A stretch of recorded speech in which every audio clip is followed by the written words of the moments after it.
Oh, okay. Hello. I'm here. I'm live. Uh, do I have a webcam? Yes. Do I have a mic? Yeah. Okay. We're good. Hi, everybody. This is gonna be a tired stream, which probably means it's gonna be a long stream. Because if history is any indication, whenever I'm tired, I'm never happy with the painting by the time I would normally end stream. And so I just keep streaming until I'm happy with it, which is like never, and so I just forever stream. I don't it's really stupid. I shouldn't stream long when I'm tired, but we'll see if I can try. We're going to see if I can try to have like a normal stream today. With like a normal, maybe even a shorter stream. I don't think I'm going to succeed, but we'll see. Anyway, how's everyone doing? It's kind of like a what do you call Skill? You say you know that feeling? Yeah. Anik Shady, hello. Skittle, hello. Stramigo, hello. Yeah, it's sort of a streaming paradox. I feel like there's a few of these things with whether it's learning art or streaming and trying to learn at the same time, or just streaming in general, where like you're like, I'm tired, I shouldn't have a long stream today because the quality is going to deteriorate. But for whatever reason, your lack of sort of inhibitions allow you to just keep streaming and like have the worst stream of your life, but for even longer. It's not good. But you made it to a stream. You did. Hello. Hi. Happy today. If I fall asleep halfway through stream. Whoa, that's bright. We're gonna paint on an orange canvas today. That was like, look at that. That's like a maximum contrast right there. Dark and cool colors to bright, jump scary orange. That's something. But yeah, how's it going? Messy Fishy, hope you're doing well. All right, I haven't opened up my chats yet properly. You know what? Right before stream, I had this brilliant idea that what if today is the day that I decided to try and run ads, and then I realized how stupid of an idea that is after I was like, feeling how tired I am. So the reason I'm tired is because I've slept like 3 hours in the last 24 hours because I had to work this morning, and for whatever reason, I woke up at like, well, I was gonna wake up at like 2:30 because I work at 3 a.m. But for whatever reason, I woke up at like 10:30 p.m. and I was just wide awake, and I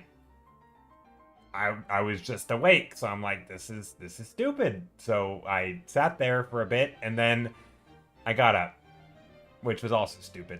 And then I went to work a little early, but I ended up working a long time, and then I got home, and then I ate, and then I tried to nap, but I couldn't sleep for whatever reason, and so here I am. I napped for 30 minutes, and I've been up since 10 p.m. last night, and I slept for 3 hours. What a good what a great planner I am when it comes to sleep.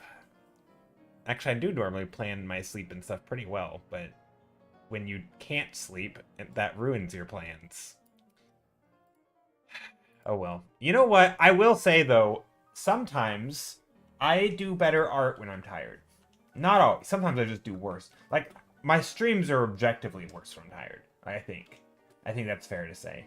But sometimes I do better art when I'm tired because like during the day when I'm alert, I just have like a bunch of thoughts in my head, and I'm thinking about a bunch of different things, and it's hard for me to like, especially if I'm doing like detail work. It's so boring to like just sit down and toil away at stuff. But if I'm a little tired, I can kind of get in the zone a little bit and just sort of, noodle around with a painting and add detail, especially if I'm doing like a painting that I already have. Here, let me open up an old painting. Not that I'm going to do this. But if I had a painting like this one, for example, and I just wanted to go in here and start, detailing flowers and textures and stuff, and zooming in and giving them a little hat or something, like I could totally have like a full stream of just noodling, um or detailing in one spot, and I think it would actually not be a terrible thing. But yeah, so there are elements of art that I actually do better when I'm tired, but I don't think the like general streaming and communicating is one of them. So we'll see. We'll see how it works. You just came home from an 11-hour shift. First day at a... Wait, Messy Fishy, your first day at a new job is 11 hours? What a... Am I crazy, or is that like the worst, like, first impression of a new job? Like, and I'm curious what you do. Like, by the way, we're glad to have you here. We're gonna make your life as sucky as possible on the first day. What? Or wait, is this just like an 11-hour day? Are you like four tens or something? Because that would kind of make sense. I guess some people just work 11 hours in a day, but then you work like 3 or 4 days a week. I don't know. I think that's a thing somewhere, some places, and in some professions, maybe.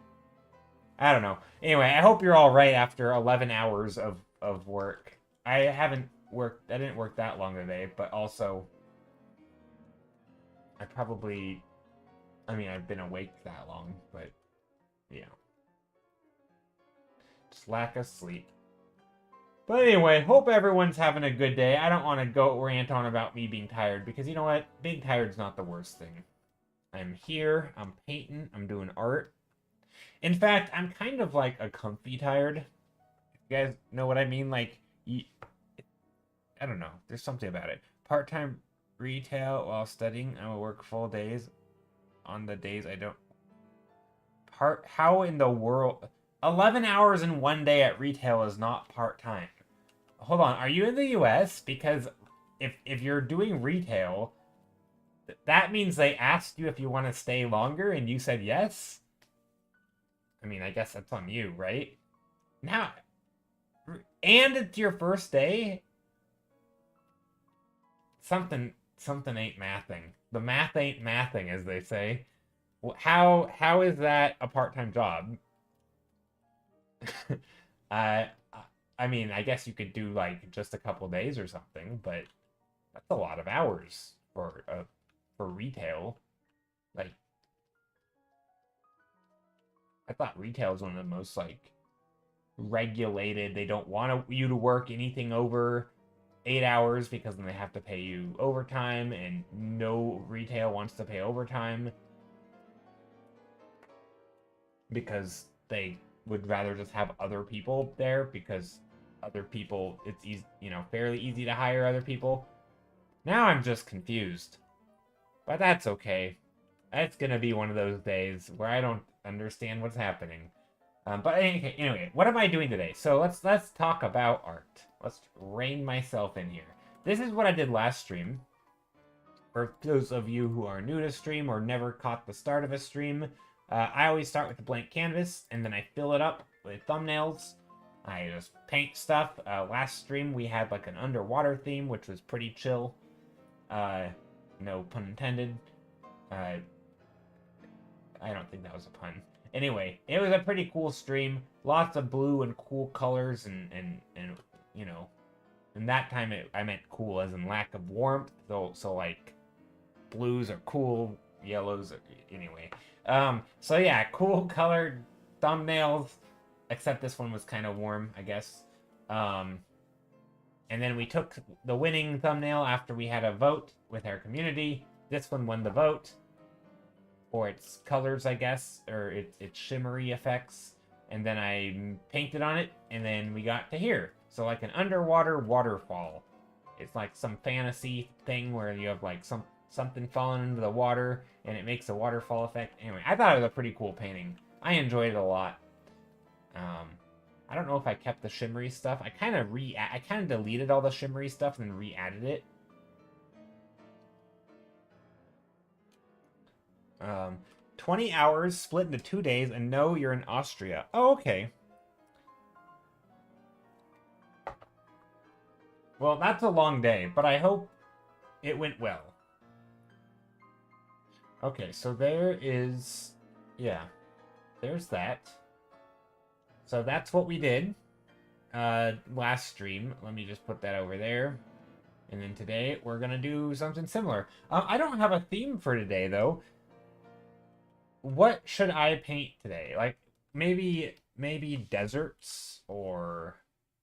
I don't know, forests? Waterfalls? I don't know. I'm kind of open to suggestions, actually. I was actually thinking last night, like I do sometimes instead of sleeping. What if one of these days, not today because I'm not prepared, but what if one of these days I did a stream where, and this might be a stupid idea, where like if people want, because I know there's a lot of people who paint their own characters, they have their OCs, they have, you know, characters from a story they're writing or whatever.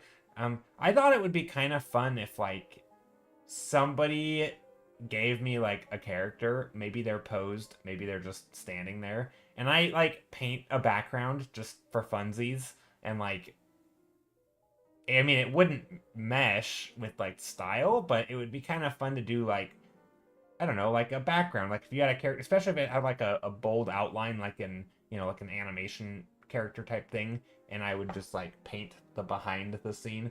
I don't know, that would be kind of fun to do one day. I don't know when, but if anyone ever has like a character of their own and was like, I'd love to see a background behind them, and like, how would you approach that or so? I don't know. I think that would be a fun thing to try one day. I don't really consider myself a background painter, more an environment artist, which is different because the environments are the character often. But it would be kind of cool to try. Especially if I did like, if I got like a handful of them and I could just like crank them out. I don't know. That I think that would be fun. Like nothing fancy, nothing I don't know, just for fun. Sort of like a paint over stream, but not a paint over. A paint behind stream. Just me painting behind a character. Or, you know, I would probably draw like a silhouette of the character and then I would remove it and then I can paint, you know, and then re-add the character rather than having to like literally paint behind the character. But I don't know, that might be I thought that would be kind of a fun, like, an event. Not like an event, but you know what I mean. It's kind of like a community event in a way, because I'm taking, you know, like, people could submit the things. Anyway, I thought that might be a fun thing. I don't know. But yeah, let's see, you said part-time retail or studying, you're gonna work full days on the days you don't have courses. 20 hours split into 2 days, and no, you're in Austria. Okay, that sounds really interesting. Yeah, I thought the I don't know. I thought it'd be fun to switch it up. I've been looking more into, like, I've been thinking more about ways to switch up stream a little bit. So I'm always open to suggestions, whether it's, you know, things like that where I do like a background painting. And I've done it. I guess the reason I thought of this is because of the painting that I actually uploaded today, didn't I? I don't know. Is this the one I uploaded to Instagram today? I don't know. This one, which made me think of like an actual background and like animation where it's you know, you have your characters and they're the main focus kind of, although not really here. But it's the way, you know, you could have characters in here, right? You could have like a blanket here, and you could have characters sitting and they could be on the grass, and like it kind of Oh, Faux Pew, you messaged me yesterday. I was gonna reply back, but I totally forgot. You have... Yes. I can send you 2 prints of art. Which ones would you like? Would you like to choose, or would you like me to choose for you? I can do either. I have a whole bunch of them. I have lots of options. I don't know... if the Discord is perfectly up to date. It's barely up to date, maybe. Um, okay, so for anybody who I don't talk about this a lot, so I can talk about it real quick. Hey Basilisk, hello. So yeah, I haven't really sent out prints in a long time because I haven't had a lot of people redeem them, which is fine. Um, so let me maybe, but I also don't really talk about them much, so maybe people don't even know that I send out prints. It's possible. I do send out prints. If you hang out in Twitch chat, you can get prints, and there's a point redeem. So I'm not gonna bring up Twitch chat, but if you go down to the bottom, you can. There's like a little button. It says layers of depth, and then you can redeem them, and then one is like redeem a print, and then you anyway. So here, these are technically all the prints I have. I have others as well. Basilisk, how are you doing? Hope you're well. So I do have other prints as well, and some of these I actually don't know if I even have. Like, I probably have some of these, but like some of the popular ones, I think I need to. No, maybe I did reorder them. I think I have them. Anyway, I actually have some others as well as this though that I need to update because these are not all of the newest ones, but um, but yeah, you could just let me know which ones you'd like to choose. I think I will choose 2 artworks that I would like to receive prints of, if that's okay. Yeah, that's okay. As far as like how to receive them, uh, is this the command?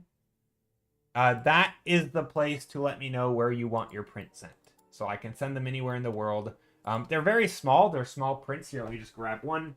Let me just reach in, rummage around, and grab a random print. Which one is this? This one.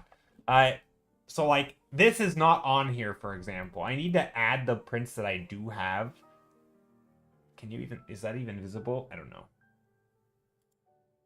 But yeah, like that's a print of one of my paintings. It's very tiny. Also, I'm gonna try and make a habit of signing the back. Sometimes I forget, so don't yell at me. They're like cheap photo prints. They're nothing super fancy.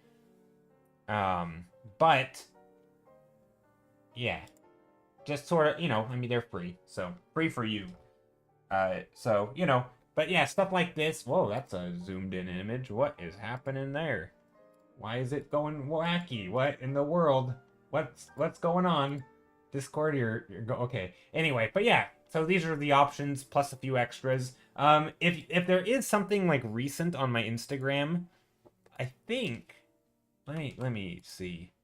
This is like not the greatest system, and I am in no state of mind right now because I'm kind of tired to like rework the system. I need to do this one off stream. So, for example, prints that I think I have, none of these. These are too old.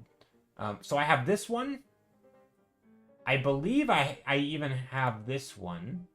No, I don't. That's not true. I don't have that one. I do have this one you can get as a print, which is literally the one I'm holding. I don't know if I have this. I actually might have like one of them. I don't know for sure. I have this one. Also, why are they so blurry? It's like they're not... It's like they're pixelated and they're not loading. Or is this my glasses? Are my eyes going funky? I don't know what's happening. I'm pretty sure it's just blurry on my screen. Like, I don't think it's my monitor. It's blurry for you guys, right? It's like in a preview window, they're blurry to like save computing power or something. Yeah, everything is blurry. They're more clear in this view, which, by the way, does anybody hate that these are no longer squares? Anyway, so yeah, I think I have some of these. I have some of the pancake paintings. I have some of the weird sci-fi temple paintings. I have, what other ones do I have?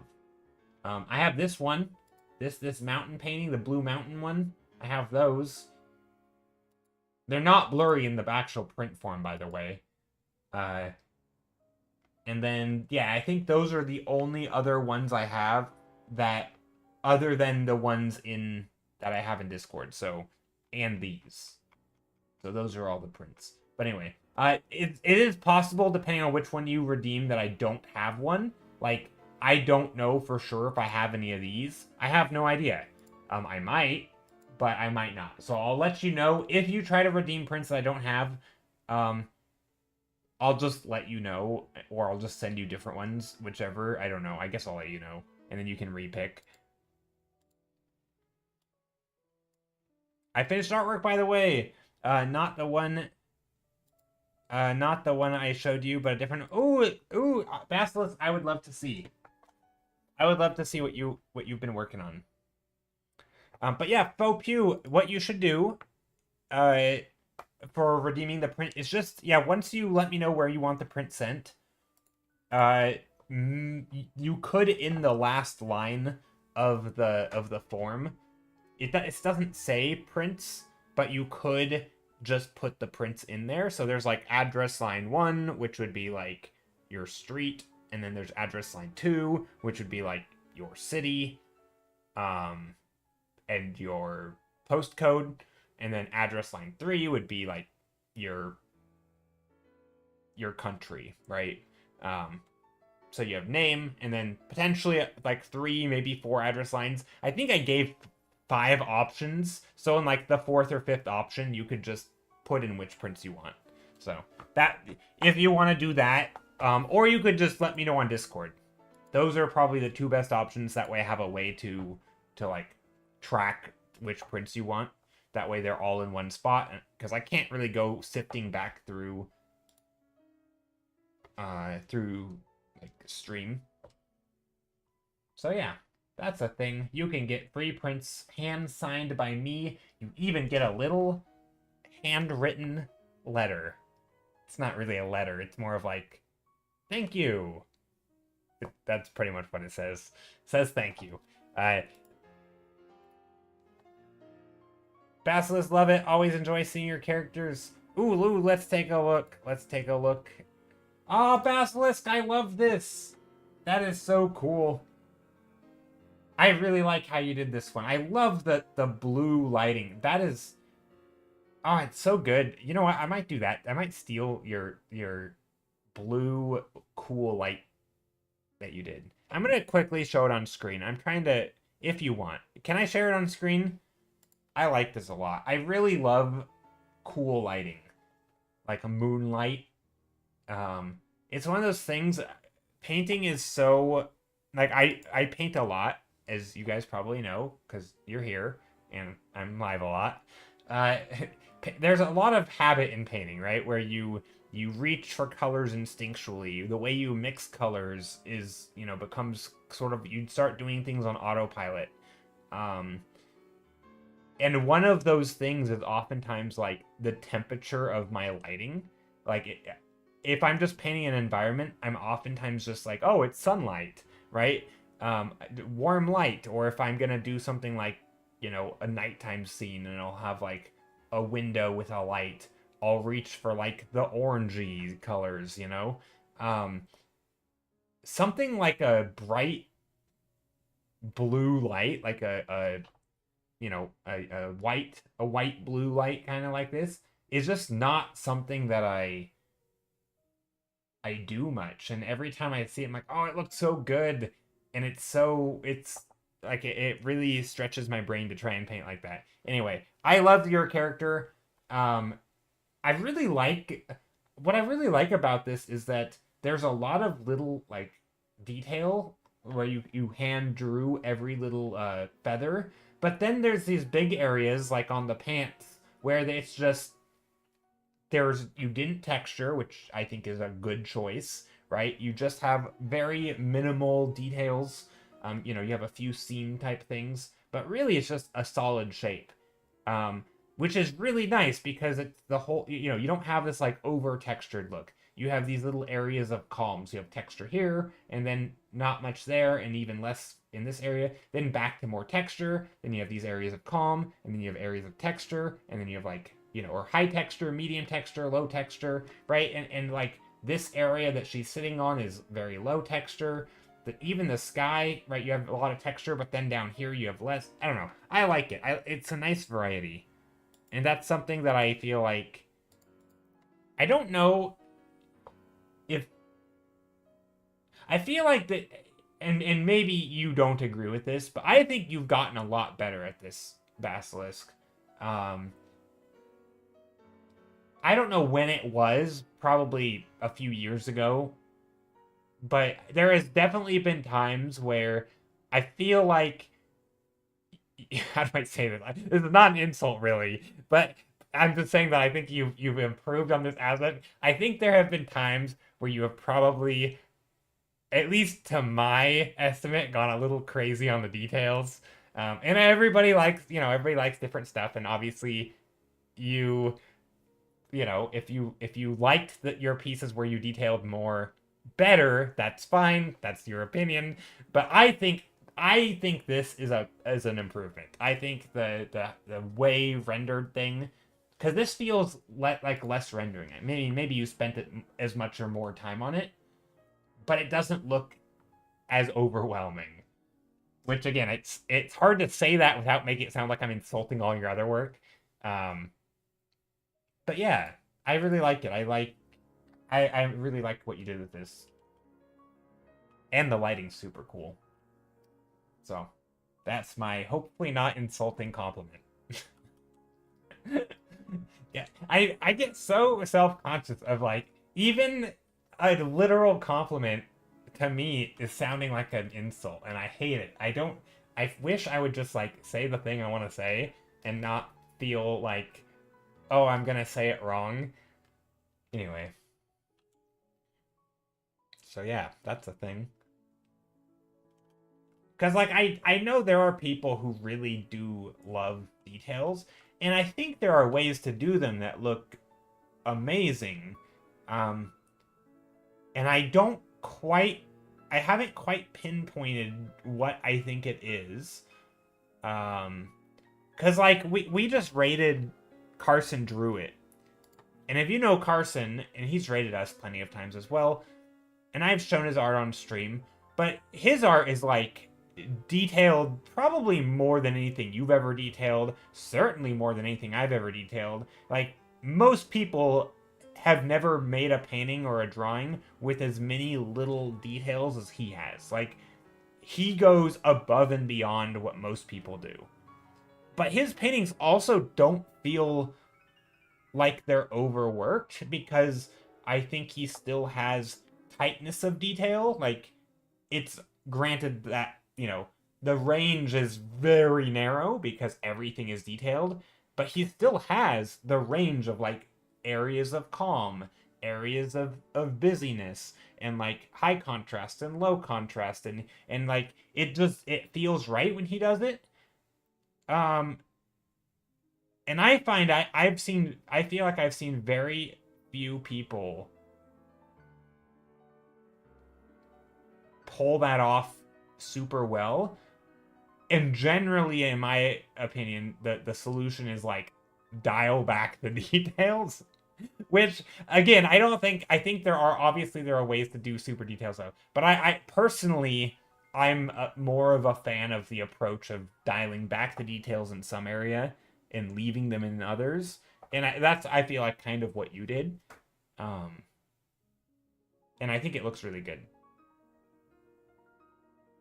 And it's okay to say I wasn't as good when you met me. I've improved, and that's a good thing to me. Yeah, no, I'm glad that's a good thing. And yeah, I mean, yeah, I agree. Well, I'm also always a little bit like, I don't want to say like, oh, you've improved because you're detailing less. That to me isn't a valid critique, because it could just be a choice. Again, you could have wanted to go in the direction of Carson Druid, right? And that's a different direction, right? And it's just because you're doing less detail isn't automatically. I mean, you've definitely improved, right? And what am I saying? Yes, I think you have improved, absolutely. But I think like when I was complimenting the detail specifically, or like how you arranged it, I think that's a better thing, but I'm not totally sure if that's an objective thing. So anyway, that's a thing. Art time though. I'm painting, but yeah, I really like it. You've really pushed yourself since I met you. I didn't really start studying until 2021, so it was a bit of an art baby when I met you. An art baby, yeah. That's cool. I mean, I think that's a good attitude to have. I like it when people have like a trying to learn attitude, even though sometimes I talk about the attitude but don't actually apply it to my stuff because I don't do a lot of like studies on stream. Um, and oftentimes just like staying in my comfort zone.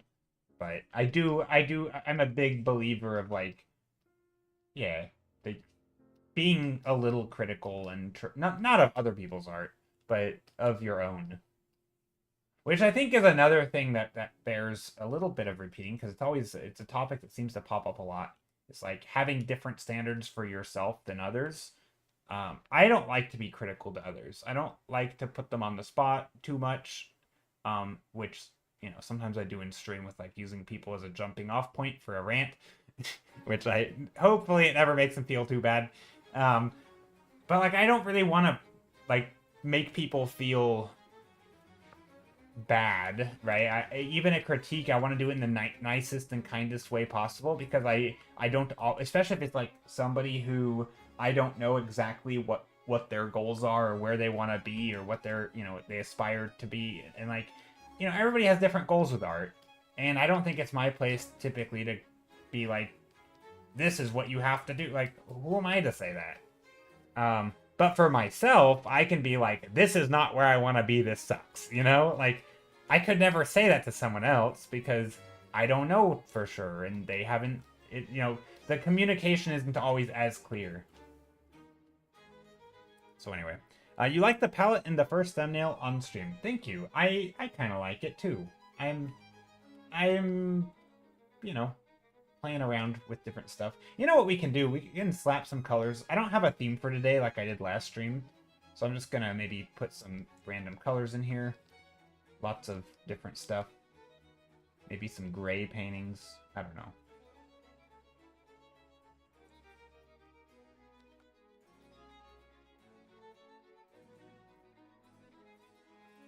But I also think as somebody who live streams, this is one of the things that I wrestle with a little bit is when I talk about my own painting, I might be sounding like I'm implying that art needs to be a certain way. If I'm like, oh, this is not good, that doesn't mean if you are then compare your art to mine that I'm inadvertently calling your art not good, right? Because anything I talk about my own art is sort of through my own lens of where I want to be, my own goals, my own tastes, my own current skill level, right? It's sort of through that lens. And then when I look at other people's art, I use a whole different ruler system, or a whole different measurement system.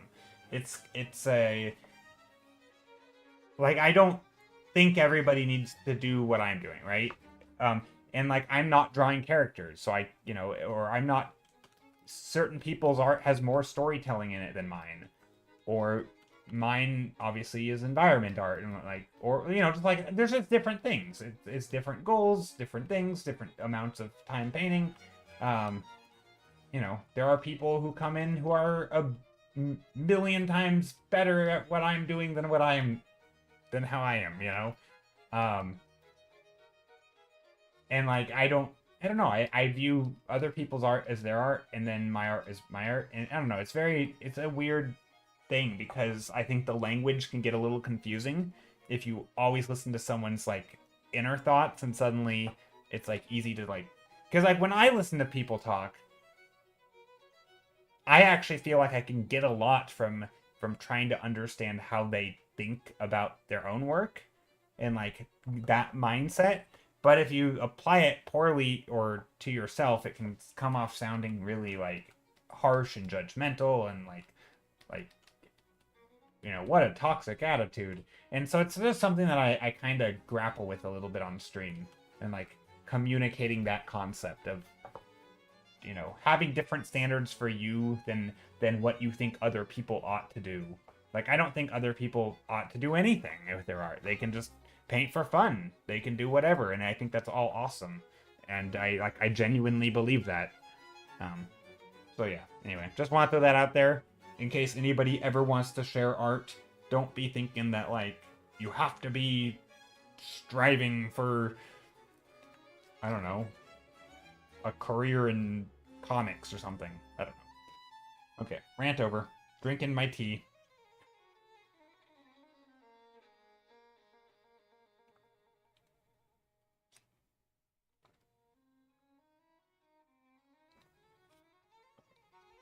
It reminded me actually a little bit of this guy who, for whatever reason, started appearing on my feed on Twitter, which normally is a terrible thing when random people start appearing on your feed out of nowhere. But he's like a fashion person, and he I think he's like a fashion writer or something for men's fashion, and he makes like a hobby out of like critiquing like politicians and less like famous and rich people's like clothing, basically just calling them out on like any anyway. It's he kind of sort of like he has like an adversarial comment, but then he even kind of made this exact point where he's like, look, you can wear whatever the heck you want and it doesn't matter.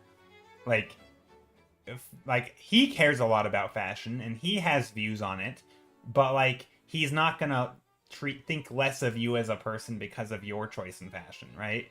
Um, Now he will, if people are like making a point of it, he will then, you know, snap back and like critique them and be like, "Hey, you don't get a talk either, bud," you know, something like that. But anyway, I just thought it was funny. I thought it was like a I don't know. I'm not like a fashion person. I just sometimes I think I followed him only because I found his comments hilarious. I'm not even sure I agree with half the things he says, but I did agree with sort of his take on like judging people, like having a different, like you caring about things, but also not thinking other people need to care about them. I thought it was just he put it well, and it's like, oh, that totally relates to art as well.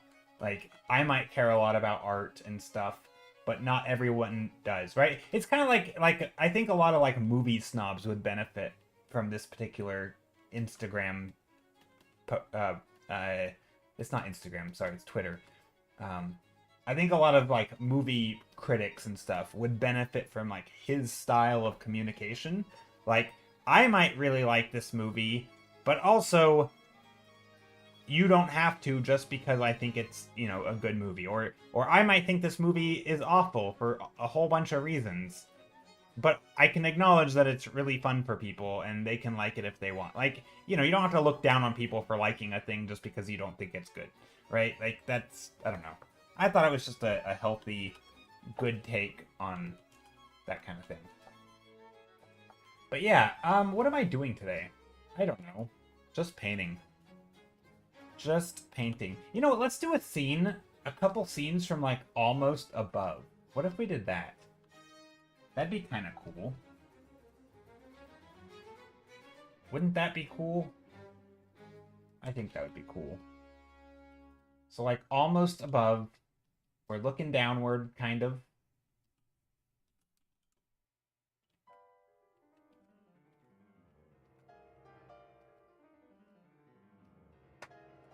Yeah. I don't know. Maybe that's not super far downward, but... But yeah, the palettes today are fun. I think I'm going to try to use a bit more gray today.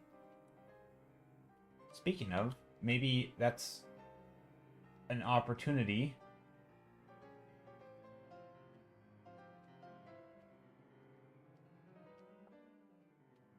to make little paths. Here's my...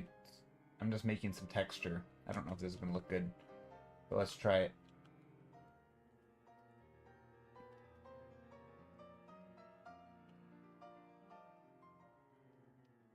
There. Maybe that's okay. I kind of like that. It's like a little path area or something. I don't know. I'm not really sure what it is, to be honest. But yeah, I want to play around with grays, a little bit more muted color palette with little, like, punchy colors here and there. That'd be kind of nice. Also, I don't know what I'm painting. Let's see. You know, I did have someone... I saw a Reddit post yesterday, or today? I don't know, last night?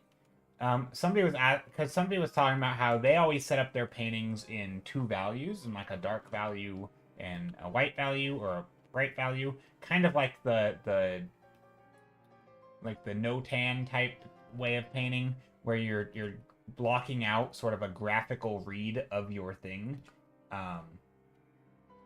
not just with like contrasting shapes in like light and dark, but also so that you can see even form is very clearly defined.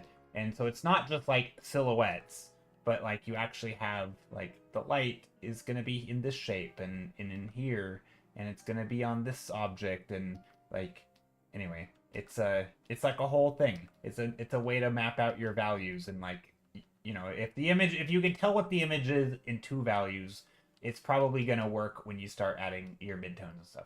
But their question was like, how do you add your ambient light from there? And I'm like, huh. Like, I don't feel like I struggle too much with ambient light, because I typically start with it and then I add the overpowering lights on top of it. But if you do want to start with a super graphical read, it kind of makes sense to start with your lights and darks. And so it's kind of like, how do you, if you do one way, then the other way is going to be weaker, and if you do the other way, then the other thing is going to be weaker. And yeah, I was thinking about like how to combine them, and I think I feel like you can still start with your blacks and your whites, in like two values, but then you can sort of pretend that your light goes away. So like, I don't know if it would even help to make a new layer, but like if you decide that this was going to be your painting, so let's say you have your painting blocked out into black and white, and this is more or less what it's going to look like. I think you could make a new layer,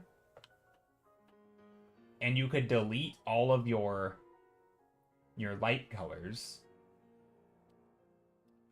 and then you would treat the rest of your painting as like, you would add like and then you would just paint in that atmosphere like on top of your objects that you're gonna have. So like, you would just make your gradient. If you needed to split your painting into like fake, you know, new layers, you could. That way, then when you add this lighter color, and that's like your ambient light, then you could start making your ambient light, and then that would be that. And then if you wanted, you could come back in and bring that light back on top where it was. Now, I did this in the wrong way, but you could pretend that your light was on its own layers, and you could bring that light back, and it would just lay right on top of what you had, because it's overpowering. Anyway, I thought it was an interesting thing, because it's like two things that I kind of do all the time, but I always flip back and forth. Sometimes I start with like a white and like a two value type starting point, and other times I start with more of like a gradient, like all of like this one, right? Like, I don't really have a light source in here. But if I wanted to paint like light in here, the problem is that I didn't plan my painting with this light, and so it might be hard to like have a good sort of, you know, graphical read. So I think you can still start with the other way. I don't know. Thank you for the follow. Hope you're doing well today. Hope you're doing better than I am, which isn't really saying much because I'm super tired. But I'm still actually pretty good, despite tired. I'm looking on the bright side, because I get to sleep after stream. But anyway, what am I doing today? I actually don't know. So for those just coming in, I am doing a bunch of thumbnails, and Ivana, and then we're gonna vote, and then we'll pick the winning thumbnail. So like this stream, which was last stream, we picked this thumbnail, and then we painted on it, and then it turned it into this. I was moderately okay with it, and then the one before, for example, we painted this, So I typically always paint environments, and this is the one before that. So environments, here we go. And yeah, we're just doing more thumbnails. In about an hour-ish, an hour and 10 minutes from now, we will pick a thumbnail. Hopefully we'll have we'll have something presentable at that time. And then, yeah. And then we'll work on it till the end of stream. Vaughn, I hope you're doing well today. I'm feeling lots of grays. I don't know. I'm not sure what I want to do. You know what? Why don't I start with I don't know. Last stream was easy because we had a clear and defined theme. We were doing underwater stuff. Today I don't have anything. Maybe we'll do like a. I did say I wanted to paint some stuff from above.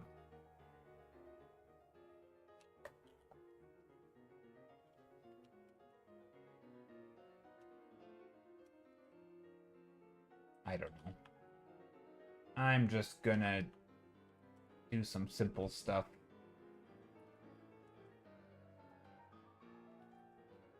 Just make some shapes. You know what? Let's just start with some big graphical shapes. Let's do that. Big graphical shape.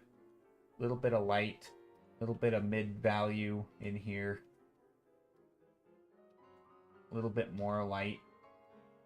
We'll put that light back here, actually. I like my little slice of light in the foreground. We can maybe do like big, like tall structures. So like maybe these structures come way off the page. That's another thing I don't do enough, and I want to do more of it. Structures that go way off the page and really make you feel like you're in it, you know? Actually, I kind of like this little slice of light here. That's kind of neat. It can be like a...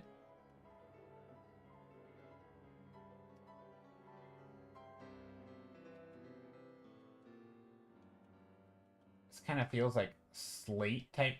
I mean, not only because it's gray, but because they have like these...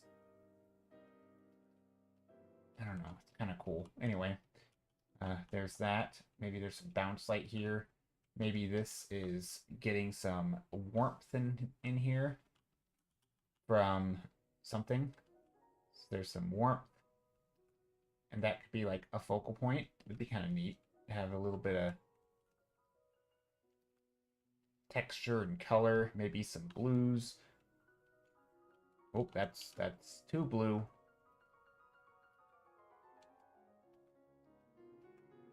Some blues in there. There. I like that. Maybe then we get some super desaturated or super saturated reds in here. Like poking in the distance for like, no, that looks bad. Nope. What about very desaturated darks? That's better. Just warm. Warm, desaturated.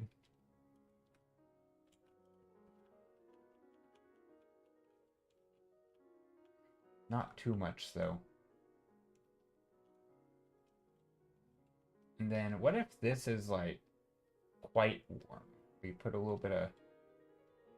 right along the edge. That looks good.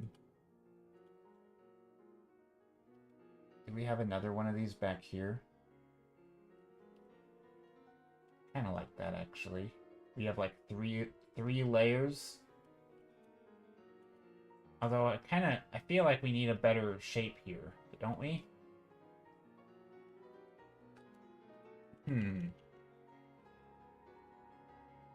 How do we do that? I feel like we need 3 layers, but I don't...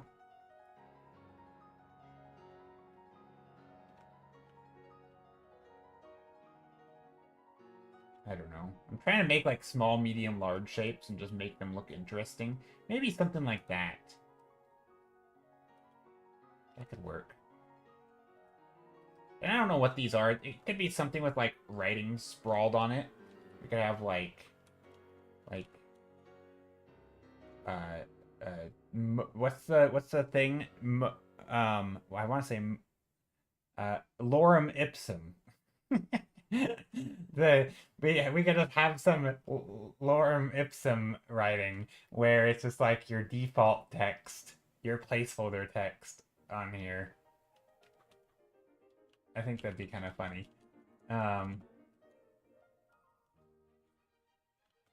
Only because I'm too tired to think of anything.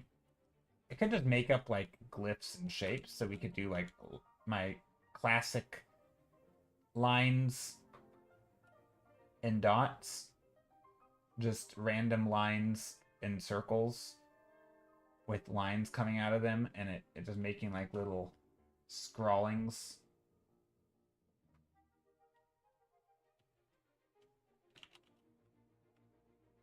Stuff like this, where it's like little diagrams.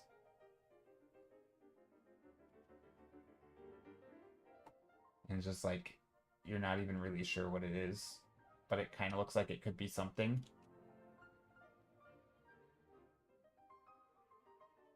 I don't know. Just little scrawlings. Anyway, I think this stuff's always fun to do. It's kind of pointless, but it's sort of almost like therapeutic to just add little random shapes and draw things. Video game lore. Yeah, exactly. Video game lore tablet. Yeah, I don't know what you want to call it, but I do enjoy this stuff. It's a lot of fun to put. It's a lot of fun to do, and obviously I could like have like a, you know, some sort of thing, but yeah, some sort of tablet. It's kind of a big shape, and there's, you know, we could add bits of stuff like this where there's crumbling and cracking, and we could totally do some fun stuff with this. And like the ground plane, we could totally add some cracks.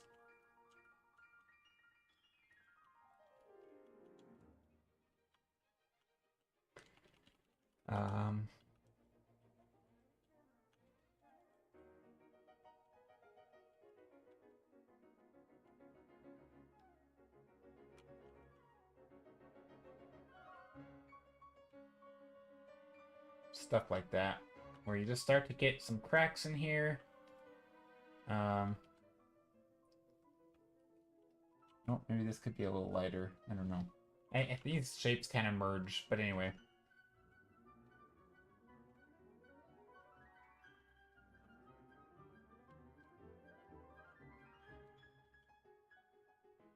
But yeah, this stuff's fun. This is the kind of painting where it's so pointless and meaningless, but it's also just like, I don't know. I could just do this stuff kind of all day, you know? So let's add a little side plane here. Since now we're getting into the side of that. So yeah, a little like,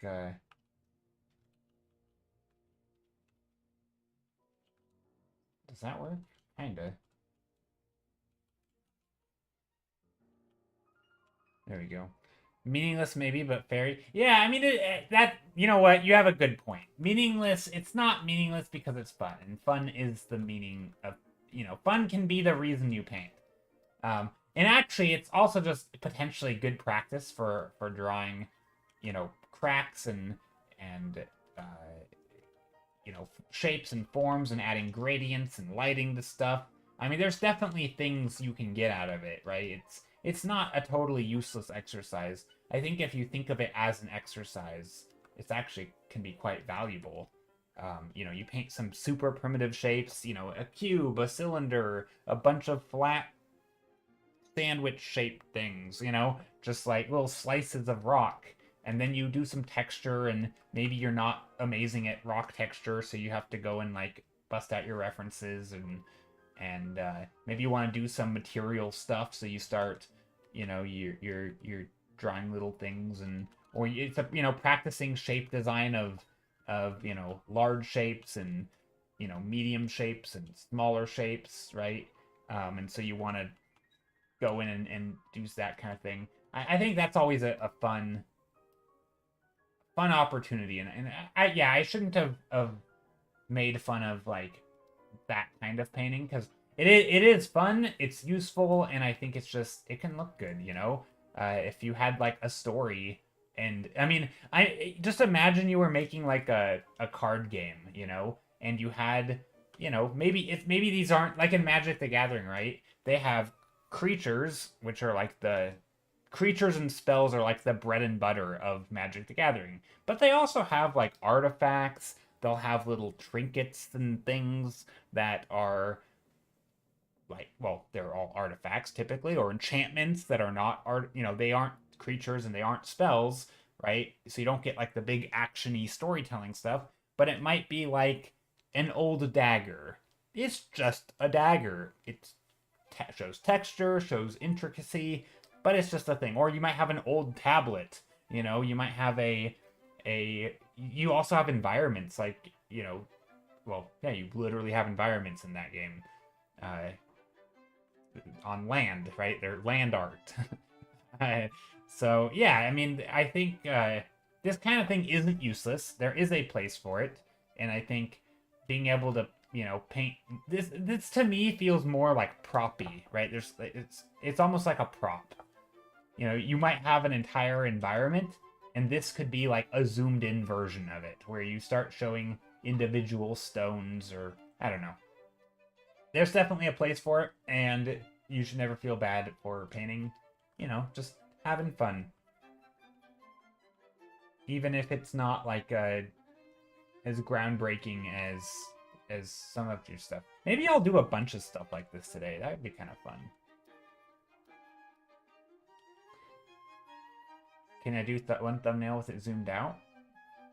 I don't know. I don't know what that would look like. Yeah, I could try.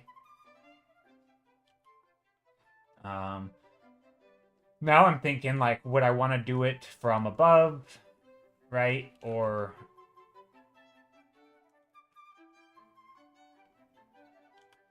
I mean, we could do, like, kind of a top-down view. Like a Stonehenge, and maybe they're all in a circle. I mean, maybe we even... Yeah, we could do that. I mean, I don't know if it'll look good because I'm not sure. This one is going to require more brain cells. But yeah, we could do like a... I mean, even here, right, where you have all these little shapes, these little squares all stacked up. And maybe there's just lots of layers all around. Oops, I'm trying to make it kind of...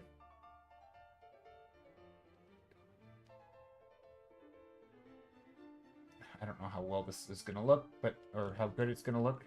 Let's add some slightly different colors. And then we'll come in here and start adding some...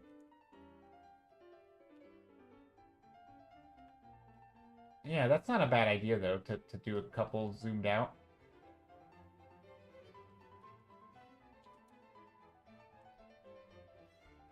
And yeah, maybe it's just like a massive field of...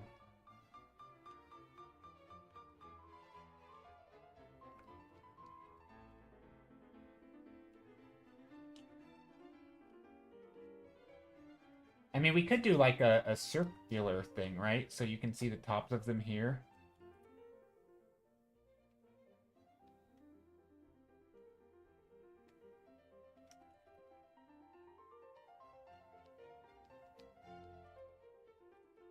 Right? So you could do something like this, where you're way up in the sky. There's, you know, you're looking down over these areas. Again, I don't know if I'm getting the perspective right. Probably not. But something like that, maybe. I don't know. This is not a very... I didn't plan this one out very well. This one would have needed more planning, I think.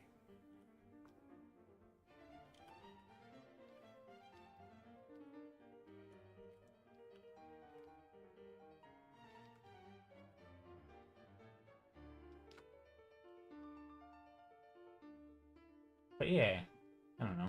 Something like that. Maybe we're way in the foreground here.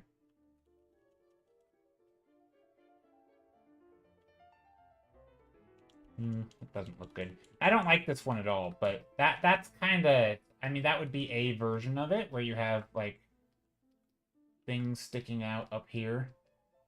And they could go super far back. And then maybe, yeah, maybe it's like a, almost like Maze Runner, you know? You have, like, the, I'm trying to think of, yeah, maybe it's like this, actually.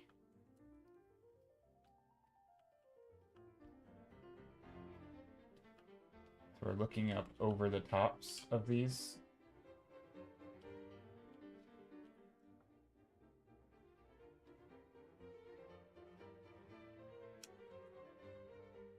Just trying to make it a little bit of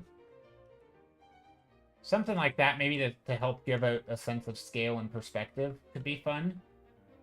And again, you could go crazy with your shapes back here.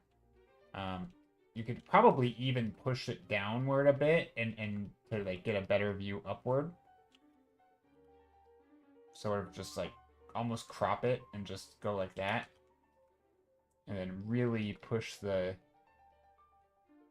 sky. Maybe get some like of that orange in here, right? Off in the distance. Like in a horizon. Morning sky coming in. You can see these little statues. Not statues, but these little bits of this stuff, and hardly any of the light makes it through. Something like that, maybe?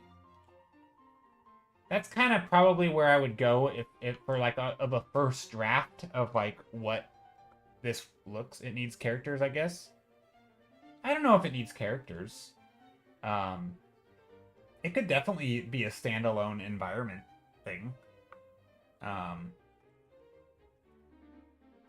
A lot of it just comes down to make. I mean, you know, it would help to have something to show scale. Yeah, I mean, we could have like a couple characters here if we wanted. If I could make them read as characters, I don't, you know, I'd have to be very intentional about the silhouette. You know, something like this. And if you wanted to connect them across the space, you could have the character here, you know?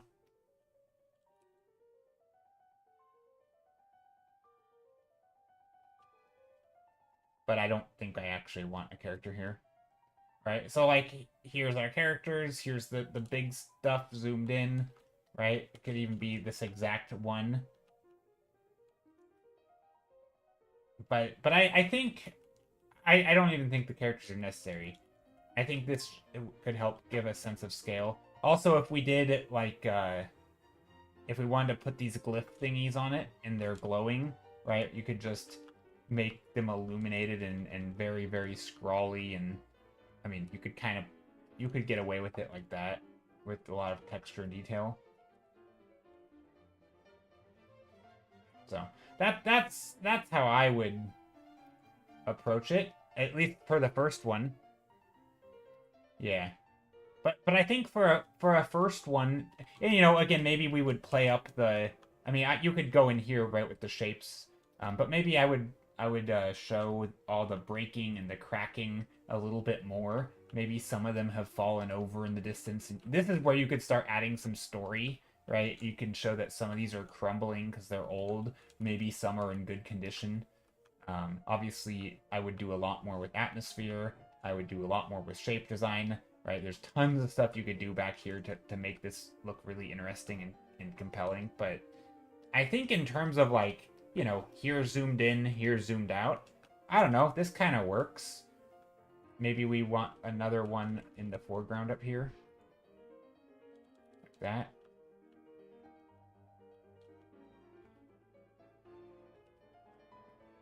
And again, we can show the texture of this stuff.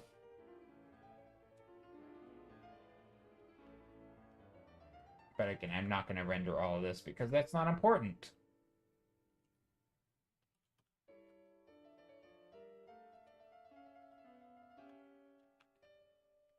But maybe if we vote on one of these, I will. I don't know. Okay, so there's that.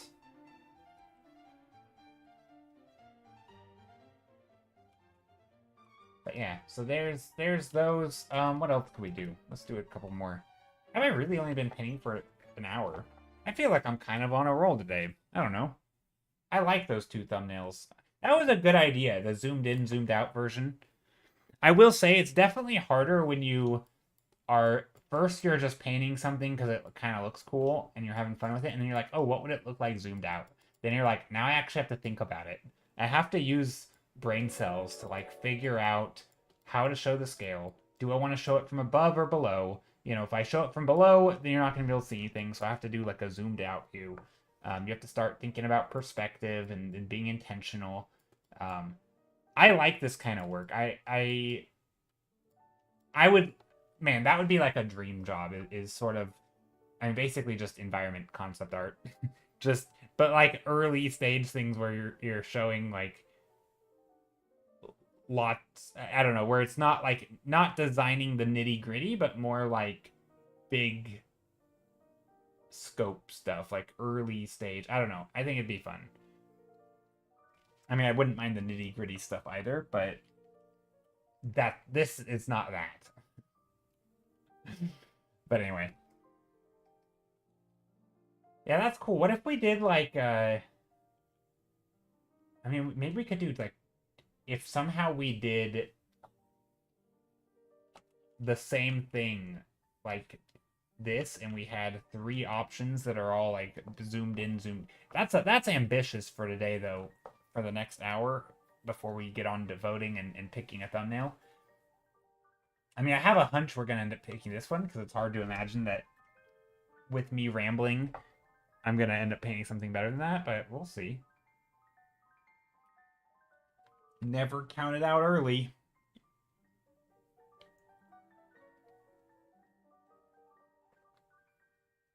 But yeah, thank you for the follow. Hope you're doing well.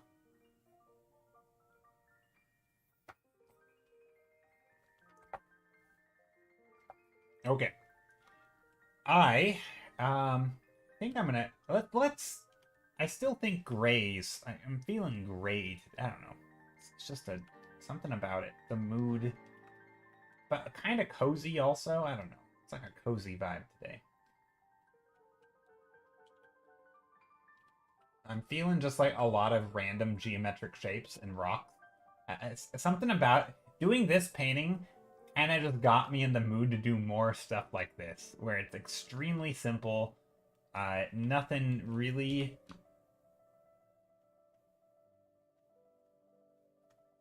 crazy, you know?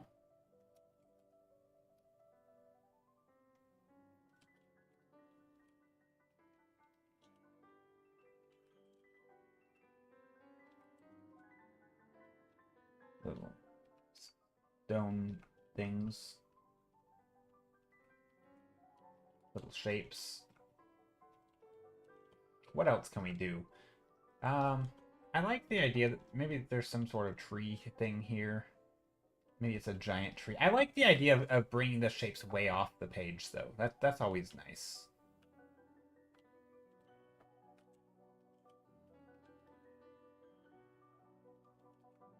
Maybe there will be green. Okay, hold on. I'm starting to get a vibe that I'm liking.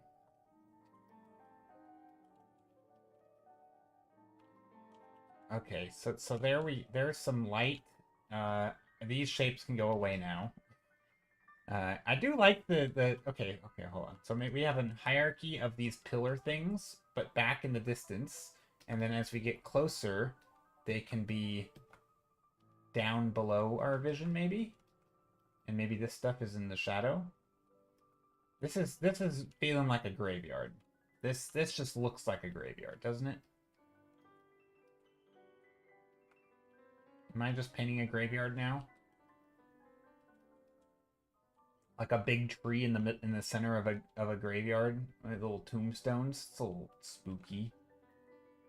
I don't know if graveyards are spooky. Is that the right word for graveyards, or is it more like solemn or like somber? I don't know. What mood do you guys think of when you think of graveyards? Peaceful? It looks like the tree is continuing to the upper thumbnail. Oh, it kind of does. Look at that. Yeah, it kind of does look like that. I didn't mean it to be like that. But yeah, it does sort of look like that. Let's just draw a line here to... You know what? That's actually something that has given me problems before, is when I paint off the thumbnail and I stop seeing the line, and so I'm not actually planning the painting for the size that I think it's gonna be at. I'm just I'm kind of planning it for the marks I made and not for the actual square. So when I clean it up, it ends up looking much worse, which means I either need to extend the canvas or do a crop in some way.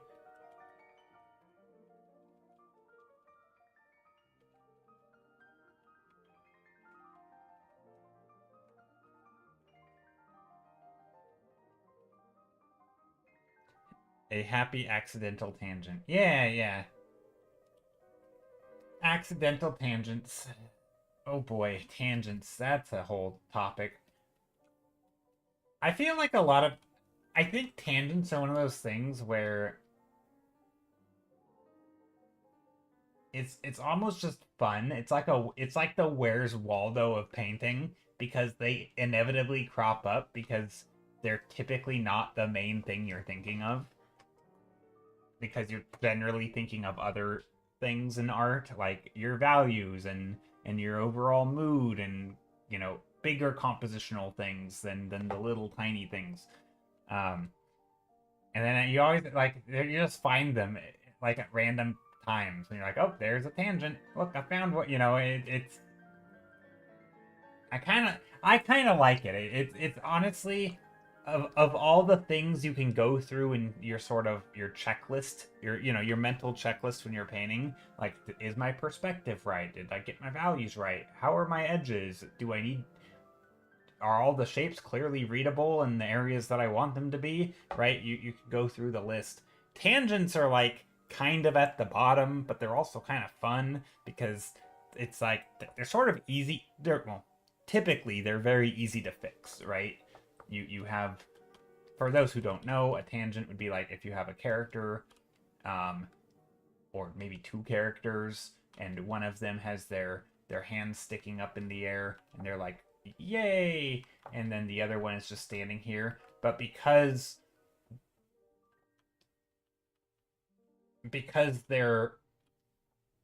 the shapes are overlapping like this, or not overlapping, they're right on the edge like a tangent, you're not really sure, is this character hitting them in the head? Is their arm supposed to be going behind his head? Like, is this person, if you have if you don't have a good value difference, right? It's hard to know if this person's in front of them, behind them, smacking them in the head. Maybe, if they're not people, if it was like a tree, for example, instead of a person, it might look like the tree is he hitting his head in the tree? Is it growing into his head? Like, what's happening? Let's just clarify it, right? And by moving stuff a little bit, like if I were to move this character this way, now we're like, okay, it's a little more clear it's going behind his head, right? Just stuff like, that still looks ridiculous, but the idea is like, that was the worst example I've ever given of a tangent. But the idea is to like clean those areas up. So if you do have an object that's supposed to be going, instead of having a person here, maybe there's a house behind, off in the distance, and you have a character standing somewhere on a hill, and maybe you still have, values, but like you have a character here, and like, I don't know, do you need the character's head? Why am I struggling to draw characters? Let's do this.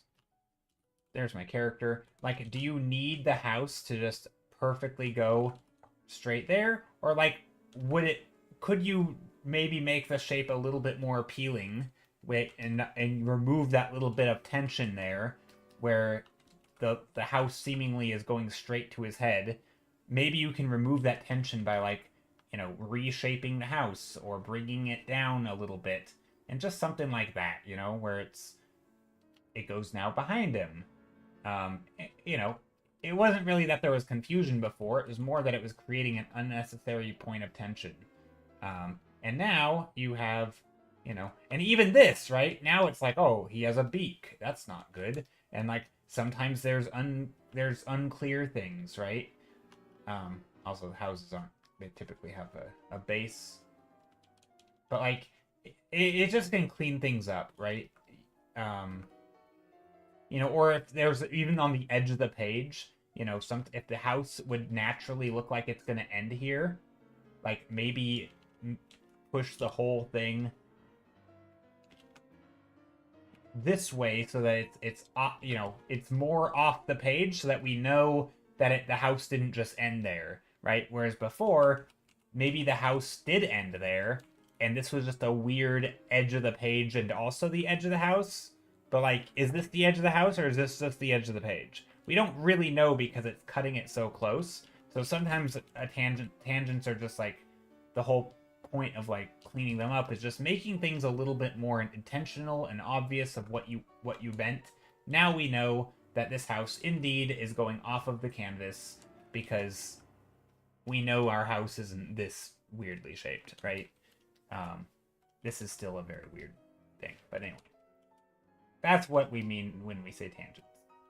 It could just be anything. It could be like the top of this tombstone or whatever it is, you know, converging with the trunk back here, and this line of the trunk goes straight into the top of the tombstone, and it's like, and comes right out the other corner, and we're like, well, what's happening, you know? Is this a new trunk? Is this the same trunk? We don't know. But by, you know, making it more clear, we're like, okay, there's the trunk, or maybe this trunk goes back here, and then it pops out, and now we know because it looks like it's continuous. Anyway, it just clears up confusion. Everybody here probably already knew that, but I felt like repeating it because, yeah. It's honestly one of the line magic. It is line magic. It's also, yeah, I just think it's also one of the fun, it's super fun. I love looking for little compositional quirks, you know, little lines that point to spots and shaping things like, oh, I have a line that goes directly to the edge of the canvas here, right? Like, does it need to go straight to the edge, or should I bring it in a little bit? You know, maybe this is a weird shape, and you shouldn't, you know, it just makes it's like a weird corner that doesn't need to exist, right? And, like, maybe it would make more sense to bring that line like that. Or cut it short and bring it like that, right? Maybe I don't want a line straight to the corner. Is it bad? Not necessarily, but I do think it can draw unnecessary attention. I mentioned this a little bit ago, but because actually this has come up a few times. It's not really. I'm not always a fan. Oh, so there's the podcast called Star Talk, which is like I think it's like probably Neil deGrasse Tyson's podcast. I don't know if he owns it or runs it, or he's one of the two hosts in it. And they talk about, like, different stuff relating to science. Really just anything sciencey. If it's interesting and science related, they'll talk about it. But, and they oftentimes stay in their lane of, like, astrophysics, because that's what he does. But anyway, there was a podcast where they were talking about the science of illusion, of, like, the cognitive science of illusion. So neuroscience. And as it relates to, like, how we perceive stuff, and how those things in the brain, or like those functions of the brain, can go wrong. Like how we can missee things and misread situations, and how they evolved, or why they might have evolved, and what their uses are, that kind of thing. And one of the things they were talking about is like our perception, like visual illusions. And they this lady who was talking, she was like the expert. And she was talking, like, she just basically laid it out like we do. Or like us artists do, right? She's like, we really like edges of things, right? We like the big shapes, and then all the little details on the inside of those shapes are less important. And like, as you get into scale, those things are less and less important to us. Like, you know, you don't stare at a tiger's teeth and say, oh, that tiger running at me has a little chipped tooth. Like, we don't care about that. We're like, it's a freaking tiger, right? That was the idea. And that's kind of what tangents are, right? Tangents are like those little weird corners, those big shapes that like kind of catch your attention. And if they're a little confusing, it's not going to be as easy for the brain to know exactly what it is, because we like those clear, distinct shapes, right? We like that clarity of the shapey stuff. Um, and tangents have to do with edges, right? We're really, really prone to noticing edges. So anyway, I just thought it's kind of it's a fun part of compositions for me, because it's not like you have to rework your whole painting, right? Whereas like if you get something wrong in like the big composition stuff, it's like, oh my gosh, I have to move my whole half of my painting over here. Like that sucks. Or like, oh, this, oh, I need to bring things up here. What's gonna be up here? I don't know. I haven't planned that, and then you have to rework stuff. But with tangents, it's just fun. It's like all the joy of composition work with none of the effort. Anyway, I love hunting for tangents and like that last stage, because it's still composition, but it's not detail, but it kind of feels like it. I don't know.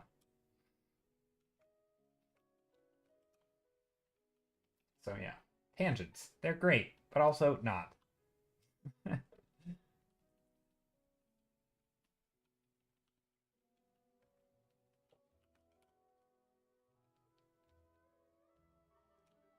I don't know what this painting is. This painting's kind of boring. It doesn't have much happening.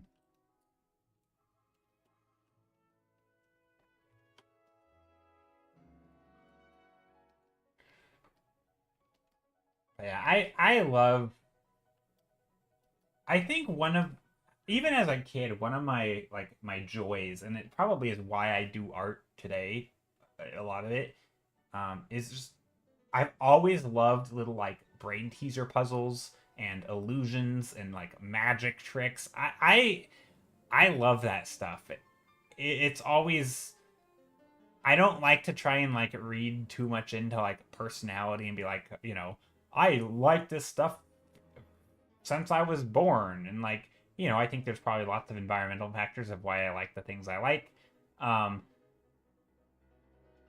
but yeah, I feel like optical illusions have. I mean, I think everybody. I would wager most people think optical illusions are pretty neat, if I had to guess. But for whatever reason, I was especially drawn to them because they. I don't know. There's something about it. It was sort of this weird, like, even when you know about them, like normally when you know about something, you learn it and then you're over it, right? Like you don't know what a word is, you learn the word, now you know the word. You're never going to get stumped by the word again. Optical illusions were like not like that. They kind of defied logic. You knew what they were, you learned about them, and you still fell for them. And that was awesome to me. It was like I know what's happening, but I can't not see it. And or maybe you can choose to not see it, but then like you go back to seeing it. I don't know. I always thought it was cool. And I feel like so much of art is that. I mean, it's literally just making illusions. Not just, but Okay. We have a lot of gray in our paintings today, which I'm okay with. What if we get some greens in here?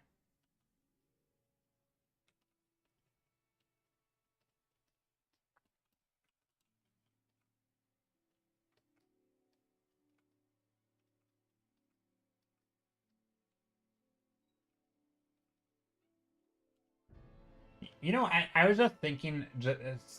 Sorry, I wasn't talking. I wasn't thinking out loud, but I should have been. I was thinking of so like on the topic of optical illusions or just illusions in general. There's like every one of your senses can have illusions, right? Like you can have sound illusions, like the Yanny Laurel thing, um, right? Obviously, optical illusions, but like smell optical illusions. And then I was saying, okay, well, what about taste I think there are, right? Like, wouldn't you argue in some ways that like flavors found in nature, like things you associate with cherry, where when you taste the chemicals that make those outside the context of a cherry, your brain says cherry because you know what cherries are, and so you can trick your brain into thinking you're drinking something that tastes like cherries, even though there's zero cherry in it, right? It's just the chemical. And so, like, to me, that's isn't that kind of the same as like an illusion, where like your brain is comprehending this tastes like grape or this tastes like cherry, but it's not. It has 0% real juice in it. It's just the chemical thing. Color is used in food to trick your brain to make it seem like it tastes more like something. Yeah. I think any sort of like artificial flavor though is sort of an illusion, right? Because it's fooling you into thinking it's the real deal because you know what the real deal is. And we being smart, sophisticated people have found ways to trick that. I mean, I never really I don't really think of that stuff as illusions, or not optical illusions, just illusions, taste illusions. But it kind of is, right? I mean, it's sort of the same thing. I don't know. Anyway, I think it's cool. Yeah, color. I mean, we definitely fall for like color and things, and you know, I mean, visuals are super strong for us, right? If the color changes or the packaging changes, right? There's those classic like wine studies, or with butter, well, they'll put like butter in different fancy foil, and then another one will be in like ugly paper, like brown paper or something. And then like if you buy the fancy foil with the nice star and it looks like as an emblem of approval on it from like some, you know, fancy, you know, grading system, and it has like, you know, AAA plus grade butter, and it's like, and it looks like it's high quality stuff. If your brain sees that packaging, it will literally, your brain will think it's like it will taste differently. It's not just you're like, oh, this must be better. You literally taste it differently, right? And your brain reacts as if it's different than the boring bland butter. Or like with wine, you will taste it and you'll actually, or with music, right? That's another thing. Classic, like hearing people play music. If someone doesn't look like they would be a good musician, maybe they have terrible posture and they walk out on stage all, you know, hunched over, and they start, you know, they pick up this giant instrument and it's like weird proportions to their body size. Like, you are gonna not hear it as good as if that person matches your stereotypical, like what you think a good musician looks like, right? And so this is why like blind, you know, putting a person behind a wall when they play, or a screen so that you can't actually see them, all you can do is hear them. Like blind auditions are, like literally blind, are really good, because it's how you can avoid some of that bias, and you can, you know, your brain is tricking you, right? It's your brain has this built-in illusion where it takes in this sensory information, it changes what you see, or what you, in this case, it's literally changing what you hear. And you actually hear it. Like you can try to be as objective as possible. You can know, you can tell yourself, I'm going to be totally objective. I'm not going to be fooled by appearance. And you will be, because your eyes take in that information, and anyway, I love this stuff because it's like, we are so weird. Human brains are just fascinating, and yeah, they're just fascinating. And I feel like that thing, since I was a kid, I've loved this stuff because it's like these I don't know, it's like being able to tinker with these, right? And like, how can I craft this situation to like see a thing differently? And, you know, if I just push a color temperature in here just a little bit warmer, this is going to give a totally different vibe of this painting. You know, it's like just something so minor can totally change your perception and like feeling about a thing. Anyway, I like it, if you haven't gotten that already.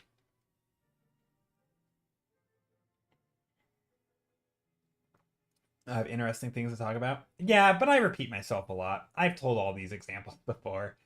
So at some point, people are like, "Yeah, I've heard it all."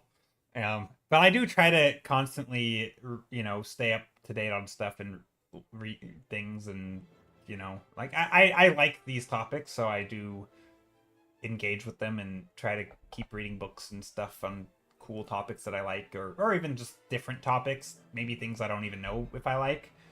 And there's always interesting stuff, so.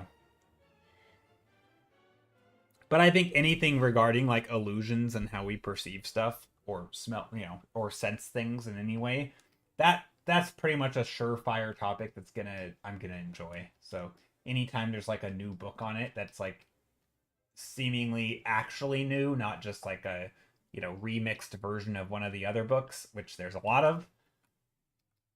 Like the amount of books that remix that like Anders Ericsson study with the violin people, it is ridiculous.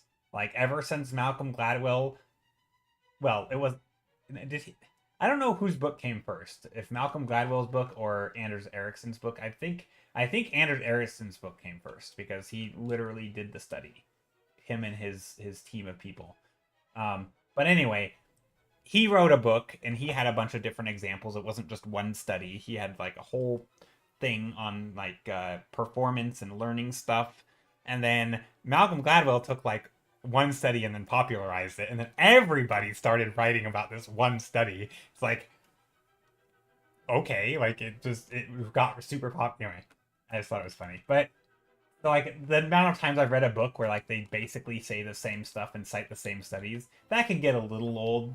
It is nice when people are like citing studies that are different and new that I haven't heard of, and like, oh wow, that's like, it's not necessarily surprising, but it's a new sort of data point for like how cool all this stuff is.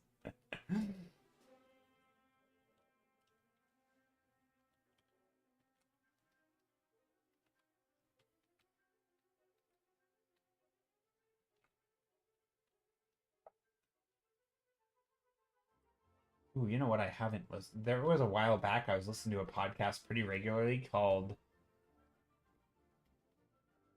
I don't know what it's called. I think it was something to do with screenwriters. So it was a screenwriting podcast. So writers talking about writing for TV and movies. Um, so they focused a lot on storytelling, idea generation, all the stuff like visual artists focus on, but they were doing writing, right? Um, and they had a lot of really cool podcasts about, they occasionally would interview people who worked on like big movies, and like in the writing rooms, and talking about how they solved problems, and how they made little tweaks to things to make them resonate with the audience better. I've always enjoyed that stuff. I need to revisit that podcast because they had a lot of really cool guest interviews and stuff. Hello, Ghost Kid. How's it going? Okay, let's. Oh gosh, do I want to slap some of these with color dodge? If I do that, I think they're gonna win the vote, and then I'm gonna be sad because they're. I don't just want to. I don't want to have a bunch of vibrant ones or a bunch of dull ones, and then like one vibrant one. So I think I'm gonna avoid color dodge. I'm kind of spinning my wheels already. This is how I know I'm getting tired. Not even an hour and a half in, and I'm already losing steam. Oof. Gotta stretch. Don't forget to stretch. Ugh. I just hit my, whatever you call this, shade thing. But yeah, how's everyone doing? Has anyone done anything exciting or noteworthy lately? Somebody said they just got a new job and they worked 11 hours on their first day, which is ridiculous. So that's exciting, or it's new. I think it's exciting. But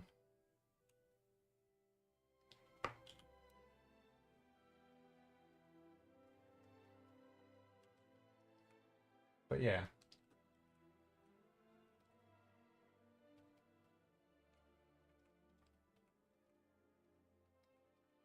Anything art related, I wonder. A while back, since this is like, it occurred to me today how weird it is that it's already March. Because to me, it still feels like it's January for some reason. But then that got me thinking, does anybody remember what their New Year's resolutions were? And has anybody actually stuck with them? Or has everyone like me already forgotten? Actually, I think mine was I want to do more storytelling and art, which I actually think I have done more than I was doing. So that was a thing. Stoic says went to Pike Place Market and finally bought groceries to cook that day. Nice, very cool. I've been to Pike Place Market. I don't really remember much about it. It was kind of... No, it was cool. I thought it was cool. I feel like it was a little underwhelming, but maybe not. Ronald! Hello, we're getting a raid. Welcome, welcome, raiders. How's it going? Hope you're all doing well. Ronald, you know the drill. Share what you're working on. Share your stuff. We're lovely to drop in on you, sir. Yes, lovely to have you here. How is your stream? What were you working on? Let's see. Ghost Kid says, no, most exciting thing is panicking about not having to work. Just working on your portfolio. Wait, not having to work. That sounds like a good thing. Or do you mean not having work. I added a word that wasn't there. You're not having work. Oh, that sucks. Yeah, that is panic mode. Now you're working on your portfolio. Well, best of luck. That sounds very stressful. Yeah, that sounds stressful. Best of luck to you. I hope you can get a job soon. Ronald says you were world building 101 our crustacean people of Zahilu. Am I saying that right? Or do you pronounce it like Chinese? Is there a she in there?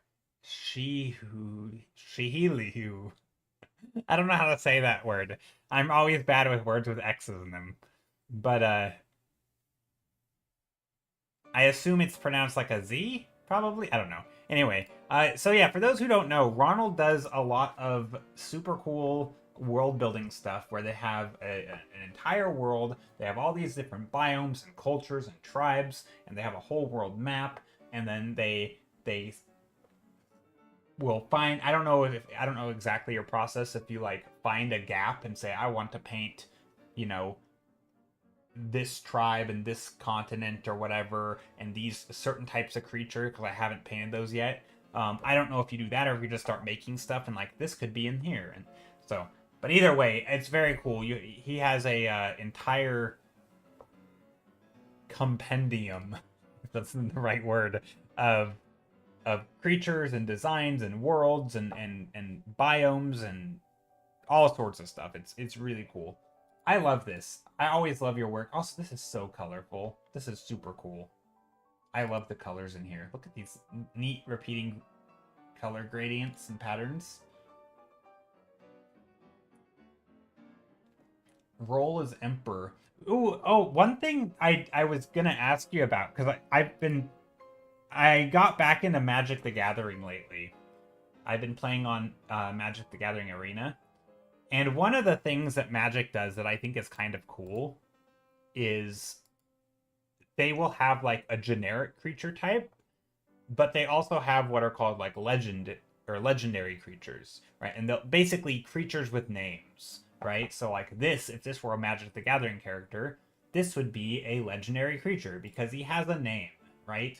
His name is Gurahiriexi. I don't know if that's how you say it. But like this has a name, right? Do you have like do you do any designs of like the generic creatures, and then you have like the named versions, like, because I always thought that would be cool, where like here is the general clothing and outfits and general design, and then like here are the key figures of that tribe. Because I anyway, I was so yeah, because that got me thinking. You do? Okay, that's cool. That's cool. Yeah, it'd be really neat to see like a design sheet of like the costume or the design of the creatures or whatever it is, sort of separate from the character and just being like almost like a style guide. That'd be really neat. So if somebody was like, hey, I would love to do fan art of one of your biomes, and you're like, great, here's a style guide, here's their designs or general designs, here's the colors that they use, here's things that they don't use, any of those kinds of things. Because I know in Magic, like sometimes in their style guides, they will specify what you can't do as well, I believe, where it's like, this is, if it's Innistrad, you cannot use bright sunny skies. It has to be gray, right? Because we don't want any of that bright sunshine. Like, that's not for this set, right? Or I think it was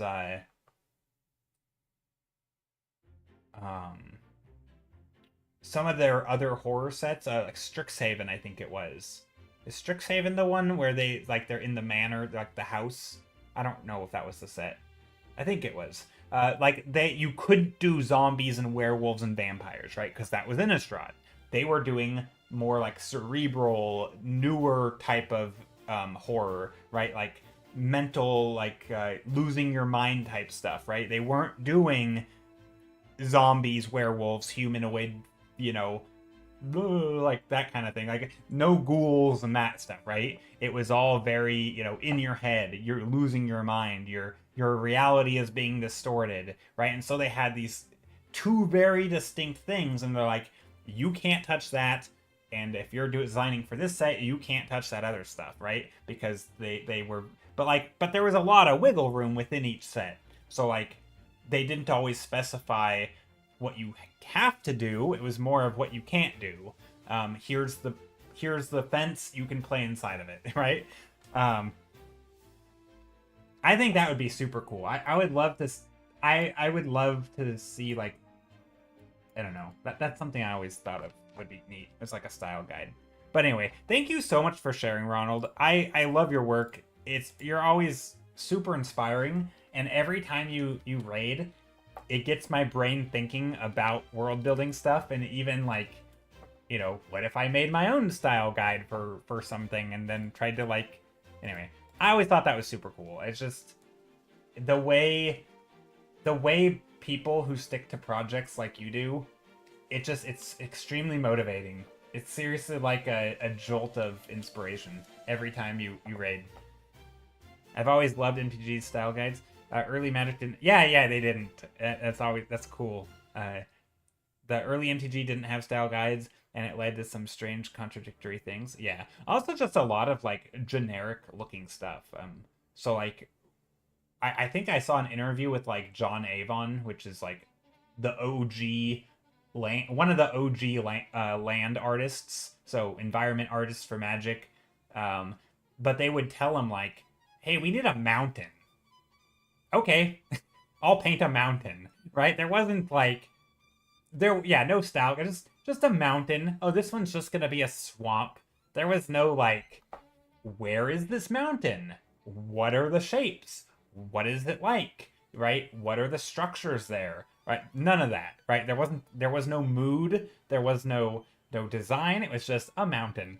And like that's so open. And nowadays they don't do that. Right? Nowadays they're like, Zendikar land. They have these big triangular prism things that are a lot, have come down from space and lodged themselves into Earth, and the Earth has grown around them, and these things float and hover, and I don't know. I haven't actually read the style guide for Zendikar, but like, it's very clear that these little geometric things make their way into all of the art because that's very clearly defined, right? And so it doesn't matter if it's an island or a swamp or whatever, it has these features of that area.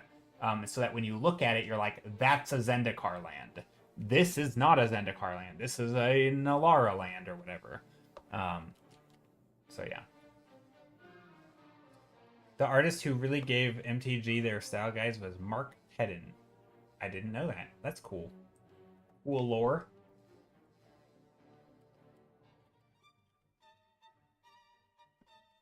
I don't know. I don't know that name. I should Google him. Maybe he. Mark Tedden MTG. Oh, he does Greifball stuff. Okay. Oh, his site is not secure. MarkTedden.com doesn't support a secure connection. Well, Mark Tedden, I will have to look at your magic art. I am not going to your website. Oh no. Okay, yeah, he does a lot of the old stuff. That's cool. Yeah, I wasn't familiar with his name. I probably would. I find most magic artists' work inspiring. Even if I don't like their magic art, generally when you go to their larger portfolio on the internet, you can see all of their work. And so that's actually, I mentioned this a few times on stream. Here, I'm just going to flip through stuff that I've done recently while I'm rambling. But one of the things I really enjoy doing is every new set of Magic, just scroll through and find art that kind of jumps out at me as like, that's really cool. And then I just go Google their name, because one of the things Magic does really well is they credit their artists on the card, right? So you could just go see who the artist is, the illustrator, and type in their name on the internet and just go look at all their work.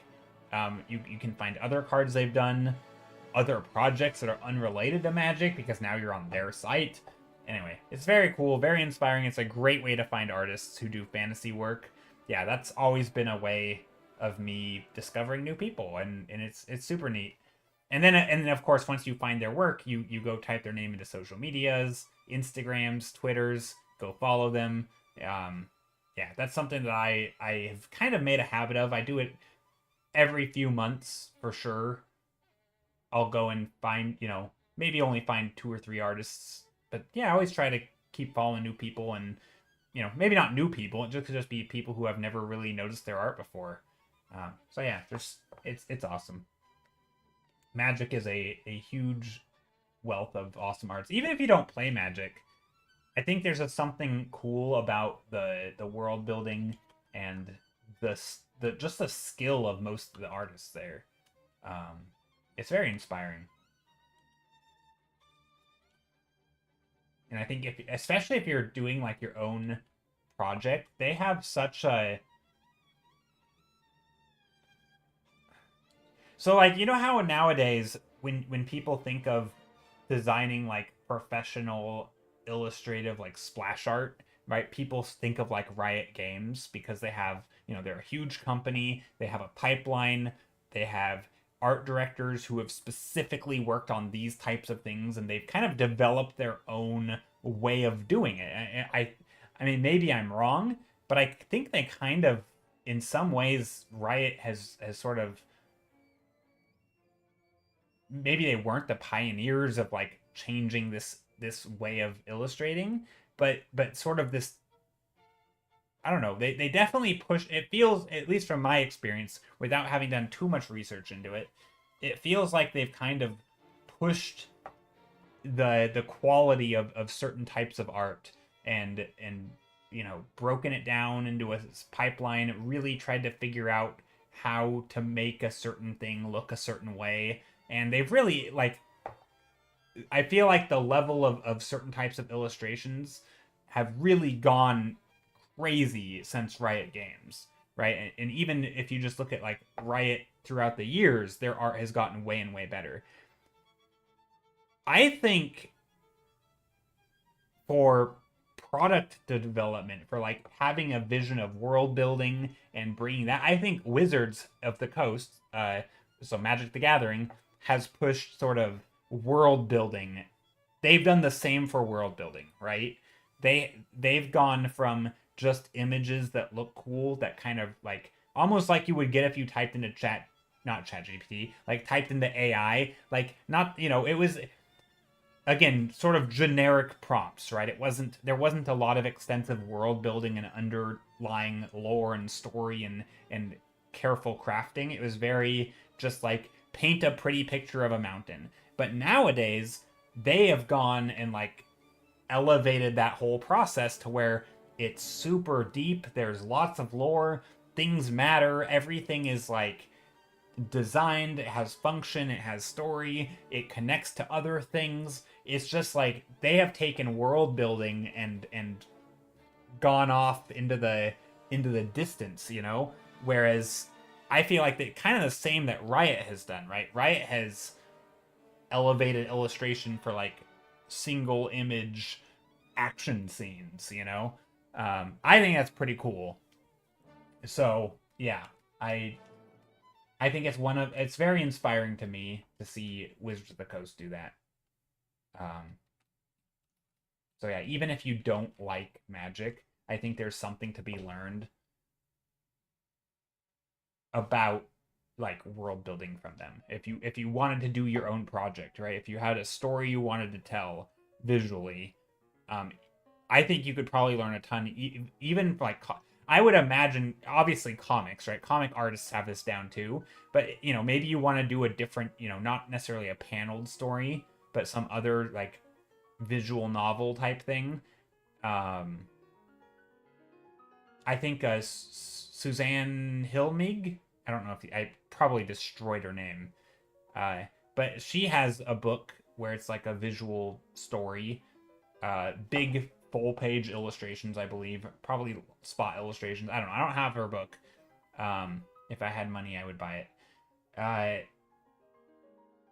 But like, I feel like because I know she's worked for I think she's worked for Magic. I don't know actually. But anyway, I imagine a lot of like her sort of storytelling and world building has sort of come from that genre, right? I don't feel like I see a ton of like comic books. I mean, I'm sure she has tons of comic book influence too, but it's kind of it feels like more like fantasy storytelling and world building and not so much, or more like tabletop RPG storytelling, right? Not so much comic storytelling with panels. And I think that's kind of cool. It's sort of a, I don't know. BRB got alert. Yeah, no worries. No worries.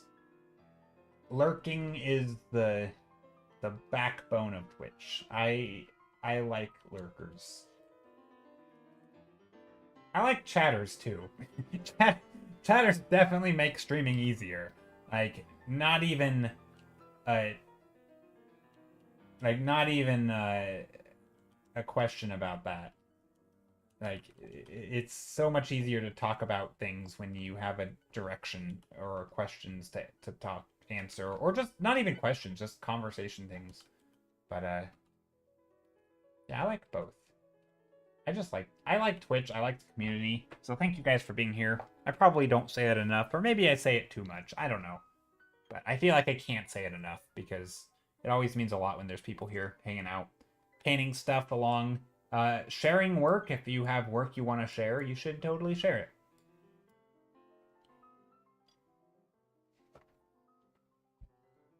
And anyone can drop a link in chat, by the way. You don't need a permit or anything. I won't ban you for posting links unless they're inappropriate or like weird shady sites or something. I don't know.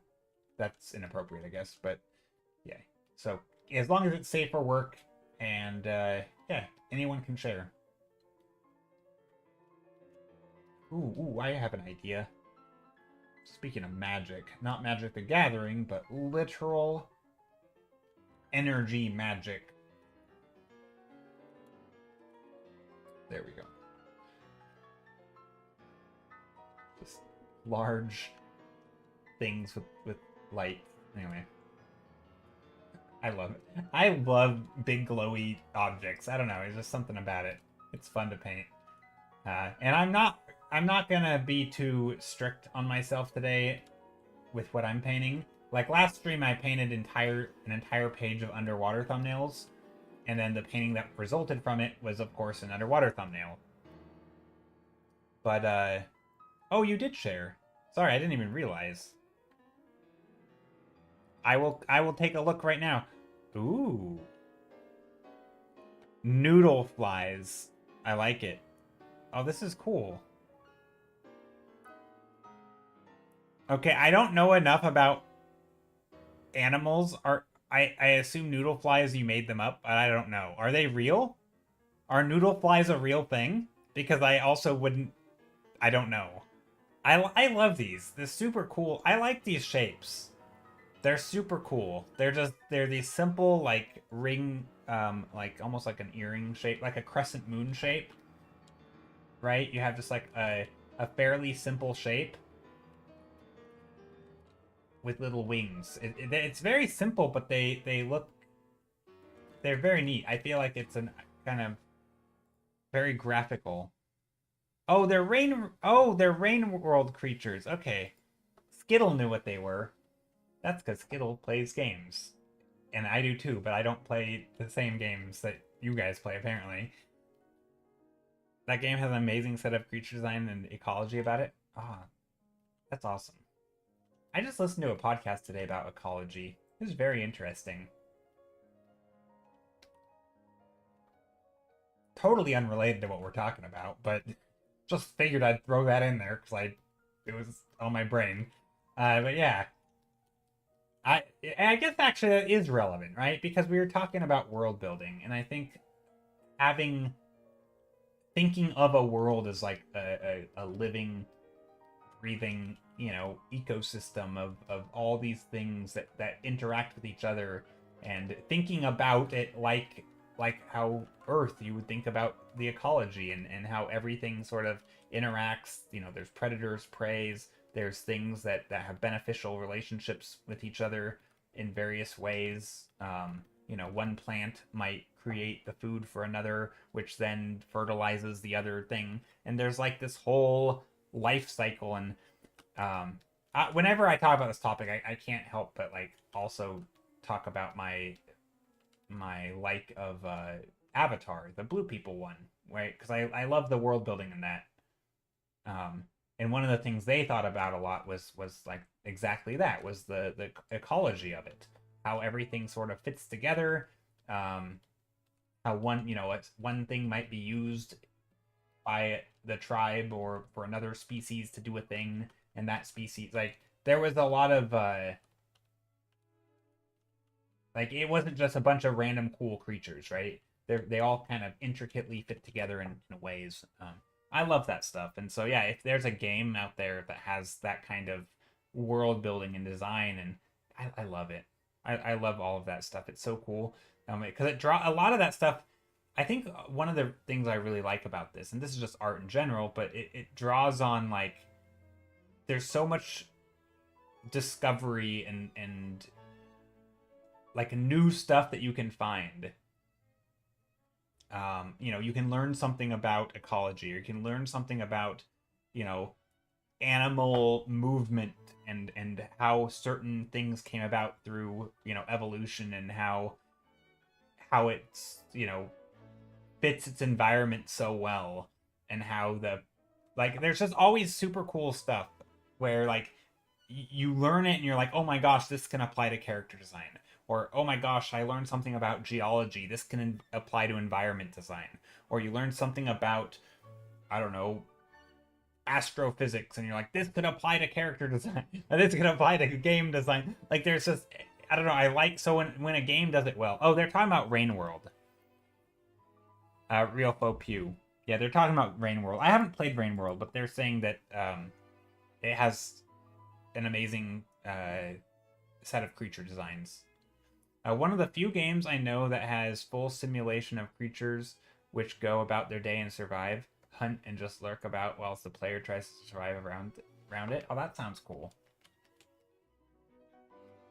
That's neat.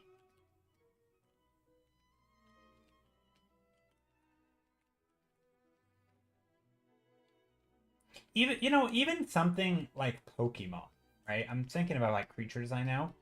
As silly as that example is, because it's not, I don't think people think of Pokemon as peak creature design, especially like newer gens. Like, you have some very questionable designs, but a lot of them do have like very basic function that makes sense. Like, this creature looks like a rock, right? And so you come across a rock and you're like, it's not a rock, it's a Geodude, you know? Or like, this creature looks like a radish. Oh, it's not a radish, it's an oddish, you know? Like, even that thing where, like, that's a realistic quality, right? Like, creatures, oh, that's a stick, that's not a stick, that's a, a walking stick. I don't know what the actual name of those and those insects are, but like, that's a thing that happens in nature. Is, you know, you'll have bats that look like leaves, right? You'll have bugs that look like sticks or twigs. And it's so simple, but like, if your environment consisted of weird looking sticks and twigs because you've designed your trees from the ground up, now your bugs that and insects and animals that look like those twigs and leaves aren't just going to look like our sticks and twigs and leaves. They're going to look like your fantasy versions of those because they've adapted in a different world. And now you're getting into creature design because you've designed a tree. So your tree design informed your creature design. Like, that stuff's super cool to me. And if you didn't know about these things in real life, you couldn't apply it to your designs because, I mean, I guess you could. You could probably just make it up and be like, hey, I invented a thing that already exists. But, like, I love that. It's just so cool. It's a super clever game. Bloody difficult. I'll never finish it, but I love it.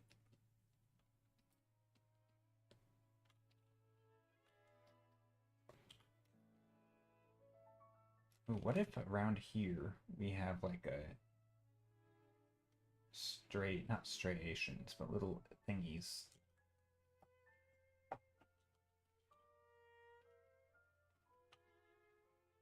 Okay, I'm not sure about those shapes. Okay, let's call these good for now. Maybe we'll do some. I do like it when creature design meets world design and it all works together. Yeah, I just think that's such a. It shows a level of thought beyond this creature looks cool. I mean, I know it's not that I mean, it really is probably like creature design 101, like design for the place that it, you know, like take into account the context in which you're designing, right? That's the same as like character design. Who is this character? Where do they come from, right? If you have a game that takes place on a farm, you're not going to make your character look like a space marine, right? Unless unless you have a reason, right? You're gonna make your character look like they can belong on a farm, right? Same thing. If you're gonna make a creature, you're gonna design them that makes them look like they could fit in your environment, right? Or if you have characters that exist in environment, right? So yeah, I mean, I think the basic design, creature design 101, huh? Yeah, exactly. So I think there's definitely, like, it's not a new concept, right, to make sure that your creature design meets world design, but I think there is, when you start thinking like that, there's really clever solutions you can do that beyond just like, you know, they have the same colors, right? Yeah, so I feel like any good world builder is probably like, I don't want to say any good world. I'm sure there are good ones who don't care about science and learning about the real world. But my guess is that most good world builders care about the world and how it works and are fascinated by topics like that. Because it seems like it would be very hard to be a great world builder if you didn't care about why things are the way they are and how that might occur.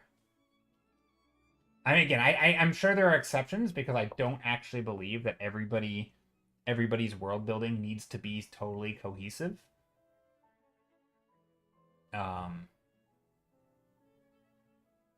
It's sort of like with magic systems, right? In writing, I don't think every system needs to be a super hard magic system with a defined set of rules. It can be a little loose and unknown and weird, and that's okay. I still think there should be some understanding of like the parameters of it for the writer, even if you never explain them to the audience. But I don't know. I mean, you know, I do like the defined rules, but you don't have to have them. And so I wouldn't ever want to imply that I think you'd have to. And so, you know, you don't have to have everything have a logical reasons why they exist the way they do or look the way they look.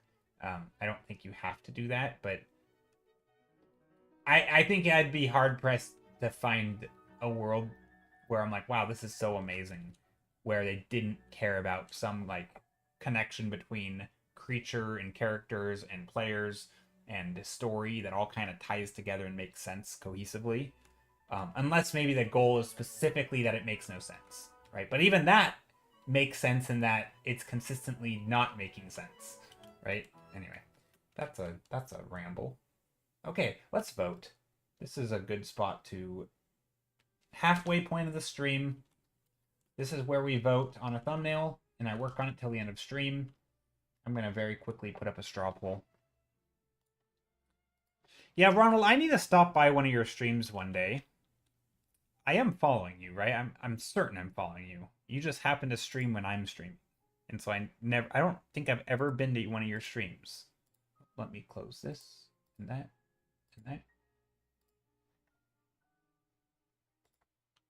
I'm pretty sure I haven't ever been to one of your streams. Okay, I am a follower. Wait. Just double checking.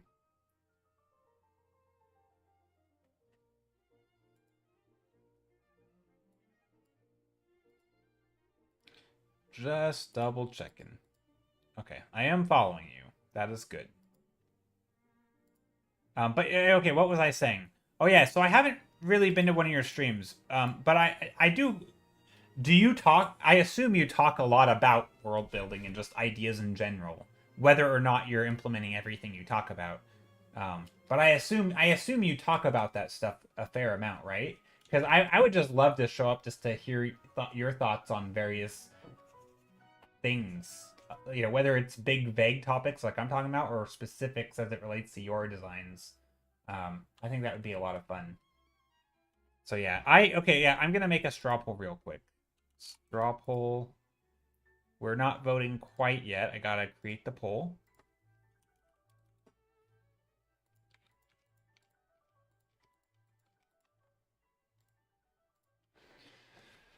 Oh, I should also sit up straight. Oof, I'm aching. An old man aches. Oh yes, when I don't hyperfocus, I talk at great length about world building, earth science, and all kinds of things. Okay, awesome. Yeah, that would be really cool to join into. I feel like I would love like a world building. I mean, again, I don't know exactly how you run your stream, but I would love to just like a world building podcast. I mean, there are literally world building podcasts out there. By the way, totally to change topics real quick. Well, one, there's the straw poll. I just linked it in chat. You can vote now. But no, I was gonna mention when I said I'm sure there's world building podcasts. Does anybody know of any world building podcasts where they talk about? I mean, again, I'm sure I could just look on Spotify and just type in world building, but any that are actually good that you recommend that you know of, because I would love to just listen to people talk about different concepts as it relates to world building and making good worlds and what, you know, the do's and don'ts and yeah, I don't know if you guys like podcasts as much as I do, but I listen to a lot of that stuff, a lot of audiobooks, a lot of podcasts. So yeah. But anyway, we are voting. There's the straw poll. The straw poll is in chat. It should be there. Yeah, you can vote. You can vote for multiples, by the way. You don't just have to vote for one.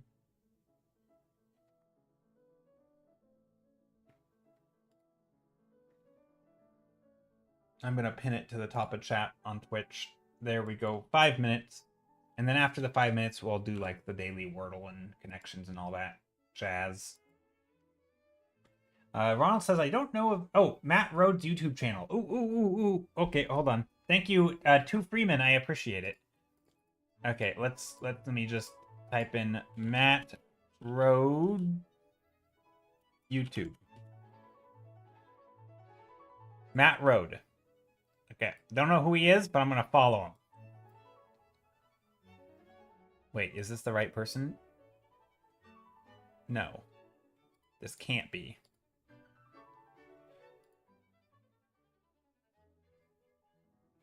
Is that the name? Just Matt Rhodes YouTube channel. No, I didn't spell his name right. Matt Rhodes.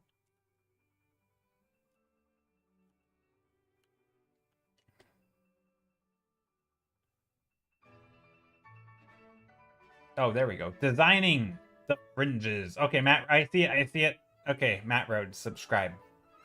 Ooh, this is very... Okay, I already like this. Just the thumbnails. Oh, Matt Rhodes. Can I post a link? Yeah, you can post a link in chat. I think I found it. This is... I'll just show my screen just to make sure. I assume this is right because it has very clearly world building. Right, anyway. So there's that. So probably the right thing. Yeah, okay. That's the one.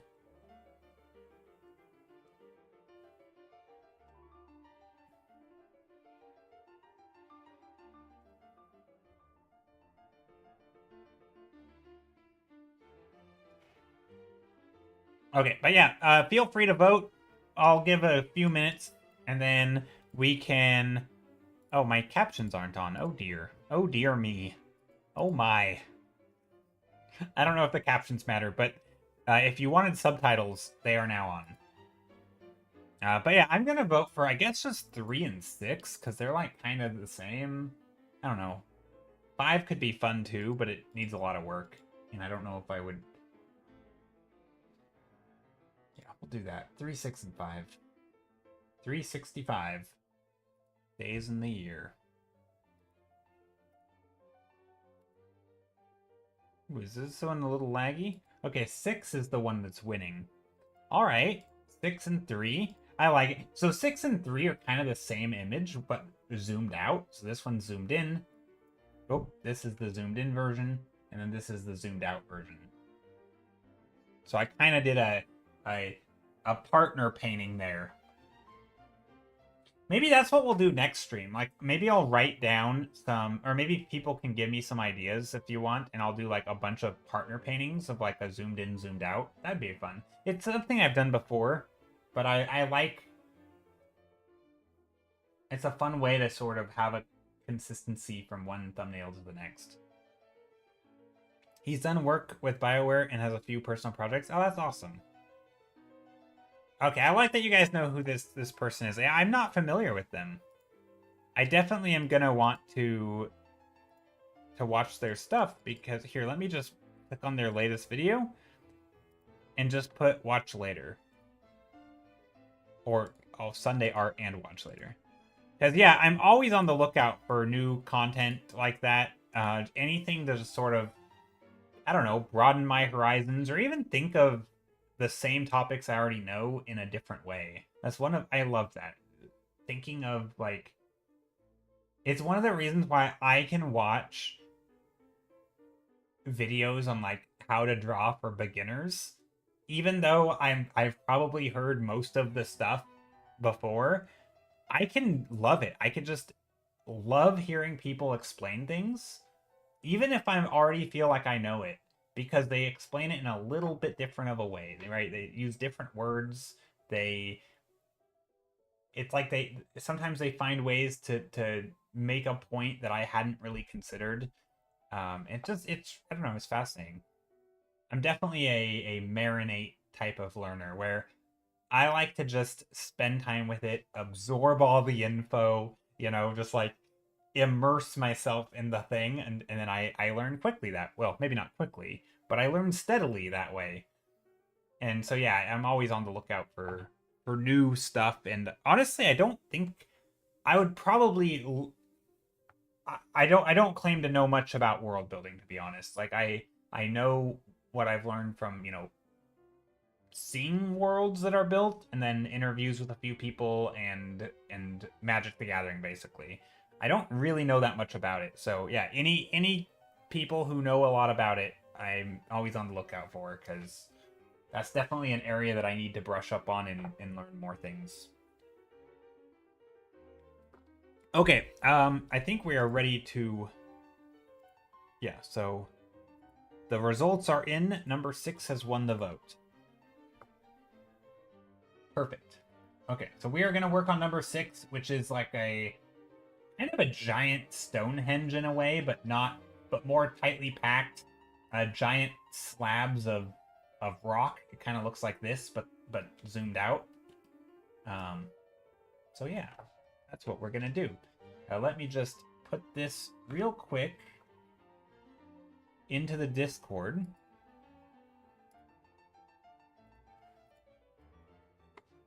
So I post all my stuff in Discord, by the way. Why can't I take a screenshot? What's happening? Print screen. There we go. Copy. Just gonna plop this right into Discord. I have a thumbnail archive channel that I try to keep kind of up to date with all the thumbnails from each stream. I have all my thumbnails and the paintings that's resulted. So last stream we did these, and then this is the painting that resulted, right? Stream before that, did a bunch of thumbnails, pick the painting. This is the painting that resulted. So I do this every single stream. Today's is no exception. We did the same thing. Here's the thumbnail. This is the one we picked, number 6, and now I'm gonna work on it. So that's until the end of stream.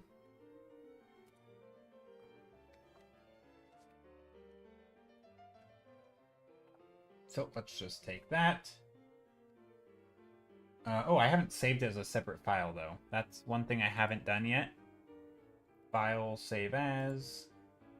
Just so I don't lose something that I don't want to lose.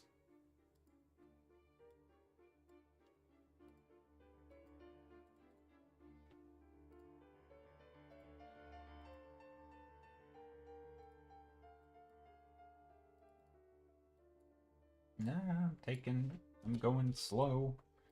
It's my tired brain is struggling to keep up with all the things. Okay. So yeah, I think this one will be fun because this is a pretty chill painting for me. It's nothing crazy unusual. The only thing that I think makes this a little more different or even difficult than a lot of what I paint is that we're looking down at it. To me, looking down at stuff can be a bit more tricky because oftentimes you don't have as clean of silhouettes. Whereas if you're like looking up at something and it's, you know, silhouetted against the sky and you have these clear, you know, very clear light against dark or dark against light, and because oftentimes the sky is very bright, and so anything that's against the sky is going to be this stark contrast. When you're doing stuff like this, right, where you're looking down at things, this object isn't inherently going to have contrast from the object behind it, or maybe a little from atmospheric perspective, but it's not always the case. And so sometimes you have to get a little clever with your shapes in your composition, or your insert some lighting in strategic places to make shapes read a little better if you want them to read, right? That's why you see a lot of like, you know, what if I put some light here on the corner of this, and like, you know, you could have light on tops of these things to help create, anyway. So yeah, I think that's really the main challenge of this, but otherwise they're pretty organic shapes. You know, they're just kind of slabs of stone. I have a lot of leeway here. So I'm not too worried about it. I think it's going to be a pretty smooth painting today. I don't think it's going to be too much of a struggle. But never say, you know, I shouldn't count my chickens before they hatch. Is that the phrase? I don't know. It might end up being a struggle yet, so we'll see. But yeah. So that's going to be the next 2 hours. But first...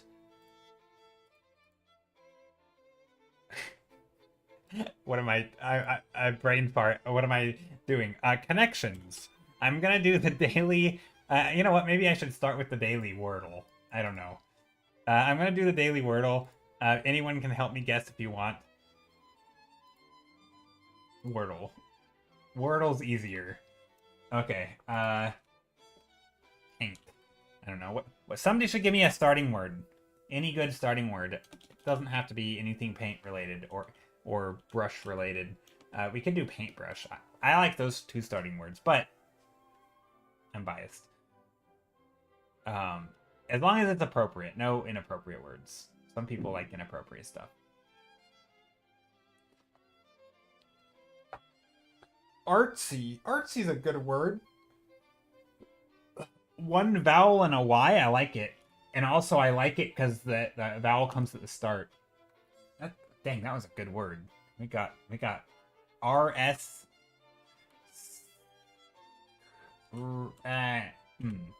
Gram.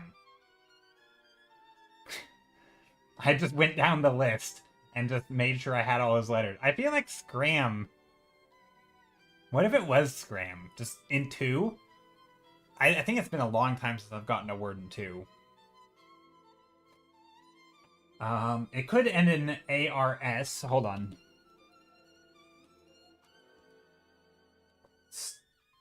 It can't be stars.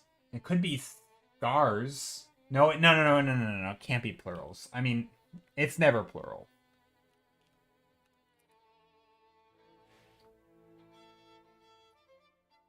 Hussar? No, Hussar's 2 S's, right?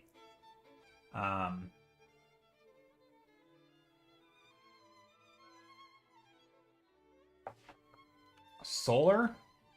SOALAR?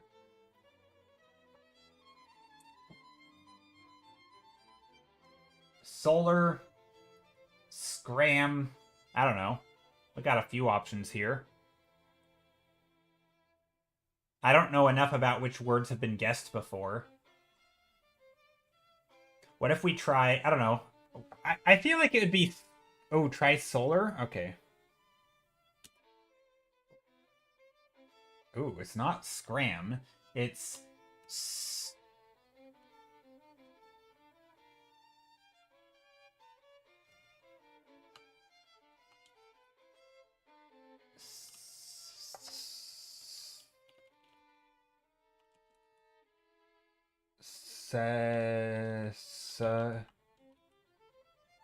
Sugar. Ooh, sugar. Sugar. I was trying to... Yeah, by the way, I'm using X as a blank, right? When I go like, you know, XXXXAR. That's me having blanks to like help. Yeah, sugar's a good guess. Let's try that. Oh, it's not sugar. Sugar was a good guess. It wasn't...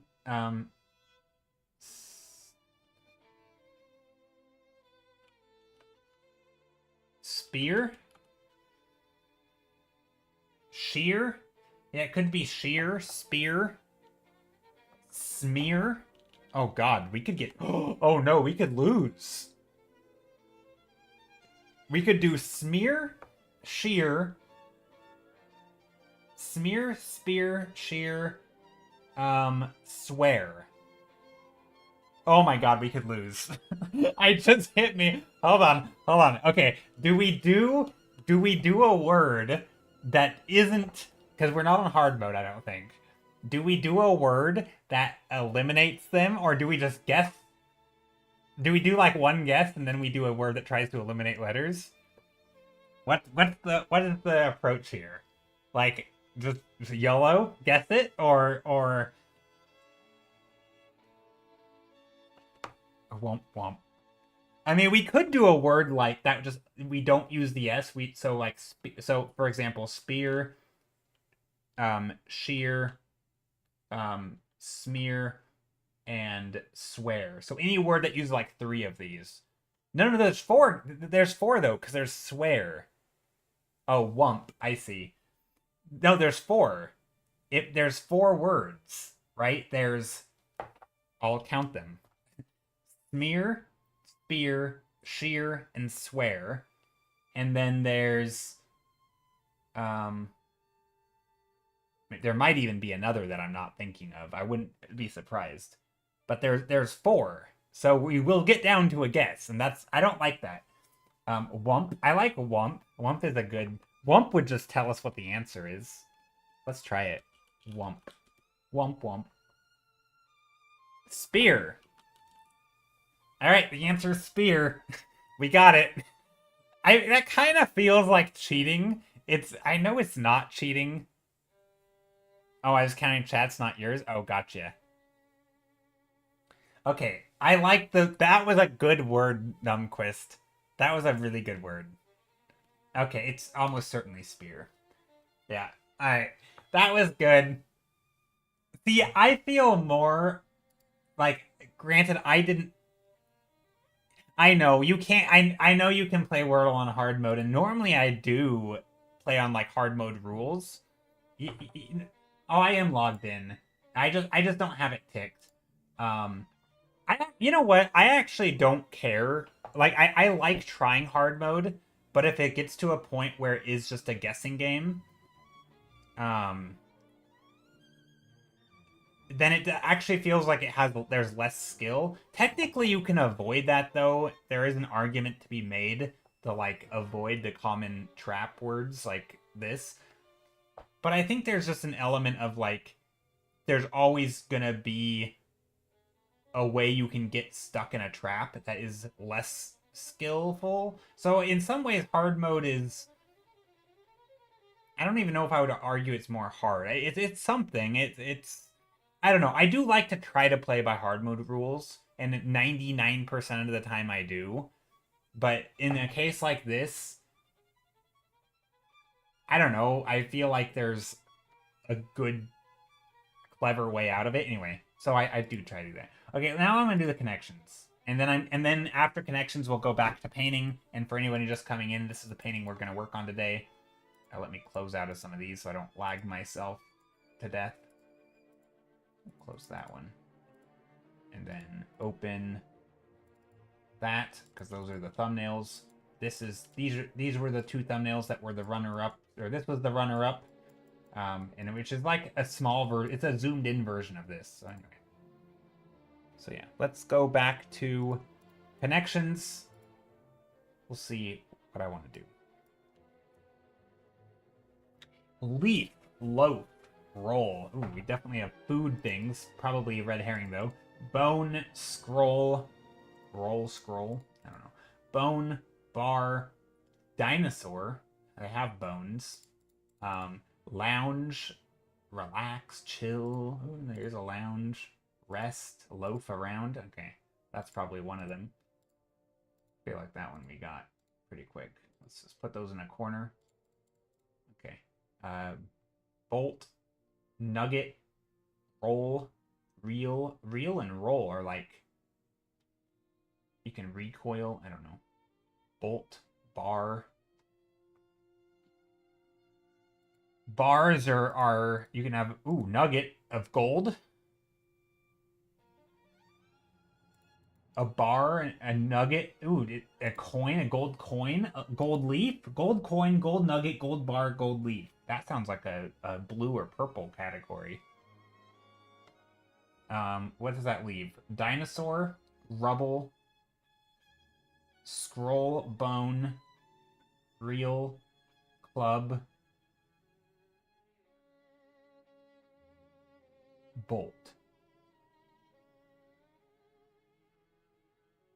Reel from shock, bolt. No, bone, rubble.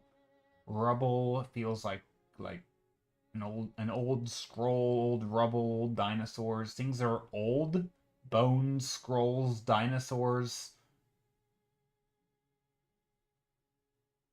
I don't know. Roll, reel. Roll, reel is like the same, right? Like reel and roll.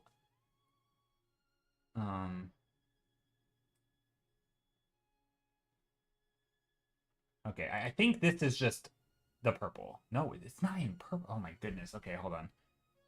Okay, I'm not gonna care. Loaf, rest, chill. My brain is too tired today to try and do them all before. Rest, loaf, chill, and what was the other one? Lounge. Okay, this is gonna be yellow. Reel, rubble, roll. Yeah, these do have double letters, but that's not reel, roll, rubble.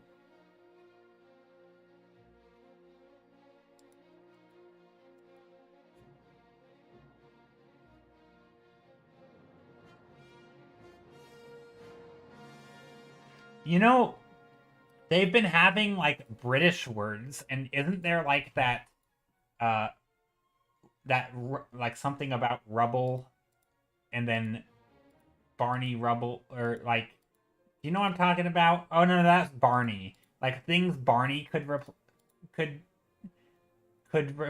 refer to. So like dinosaur, rubble, Barney. I don't know. That's not. Never mind. Um, let's see. Club. A bolt of cloth. A reel. A roll. A scroll. Things of cloth. Are these just cloth items? A real cloth. A real is a cloth a real? I don't know if that is or not. A bolt, because bolt are scrolls made of cloth? No, they aren't. Are they? They're made of paper and parchment. I don't know. A reel, a roll, a scroll, a bolt. I think you can have a bolt. Yeah, they're cloth or fabric. Yeah, they're like things that have like, yeah, they're wrapped up items, right? A scroll is wrapped up paper. You could roll anything into a roll. A reel of film or something, or tape or cloth. A bolt. I think that's it. And then what's bone, club, rubble, dinosaur? Yeah, it does sound like, that sounds like Flintstones, doesn't it? Let's do that one first. That's totally Flintstones. Yeah. And then this one is like rolled things. Cylinder of material. Yeah, okay. Not too bad. I think that was a pretty easy one overall. I mean, I didn't get Flintstones. I don't know if I would have gotten that, but I got the others. So, process of elimination. Not too bad. Okay, back to art. Yeah, Flintstones was a good guess. I didn't even think about it. I'm not a big Flintstones person.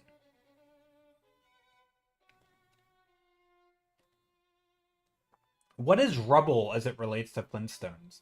Do they live in rubble? Or I mean, I know they. Yeah, yeah. It just seemed paleontology related. Yeah, like old stuff.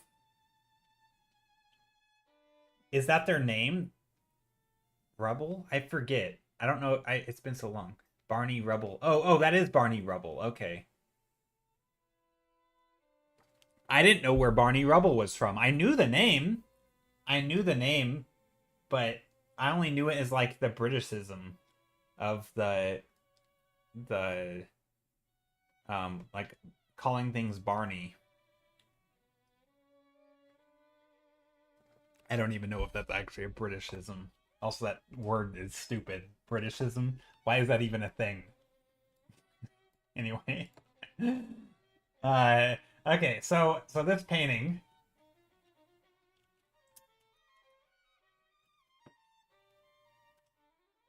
Those are usually my least favorite categories, scene and piece of media. Yeah, I agree. I think I'd rather take a hard category that makes no sense to me, like a word minus a letter or something, because at least that is, once you get it, you know you've got it. Whereas something like that, where it's an association of a thing that a piece of media that you might not have seen, if you don't know the media, you'll never get it, right? Word associations, at least to me, you can then start to like find, like, oh, these are all onomatopoeias, or these are all something else's, right? Those are at least gettable, I feel like, even if they're super obscure and weird and not intuitive. But yeah, when it's like, oh, these are all things Cinderella engaged with, it's like, really? Like, I mean, again, sometimes they're pretty obvious, but I don't know. Sometimes they're really obscure too. Or like, things in Gone with the Wind. I'm sorry, that movie is like 100 years old. Even though I've seen it, I'm not gonna know that all these things happened in Gone with the Wind. Like, that's just, it feels too obscure, and it's like a, yeah. Or Actually, you know what? No. The other category in connections that I think I like the least are uniquely American things. Things that nobody outside of America would ever know, right? I think that stuff is a little silly. Because sometimes the I mean, granted, the New York Times is American, and but sometimes they kind of show like the bias of like cultural bias, I think, which I feel like they could probably do a better job of having a little bit more like, unless the category is like American stuff, then fine. I don't know. Maybe I'm not right on that. Maybe my opinion sucks, but sometimes it just seems a little weird.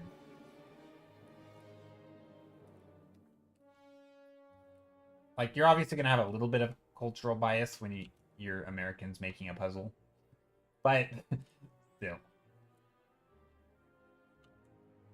All right, what do I want to do with this? I think honestly, it's just gonna be a lot of separation of values, making this stuff, give it a lot of yeah, subtle value shifts. Also playing around with the shapes of these. Let me find. Okay, you know what I need to do. Okay, so when I have my thumbnails, I'll try to talk through my process, because sometimes talking through it helps me. So I have my thumbnail, right? This is the thumbnail I'm going to work on. And so once I have that, I'm going to find some references. And this is kind of what the zoomed in version is, right? Because these are like 2 thumbnails I did. And I kind of like the idea of having like slate. Like some sort of slate stone with these that have like these for a texture. I don't think slate would make a good monument texture, but I think in terms of, I don't know, an interesting material.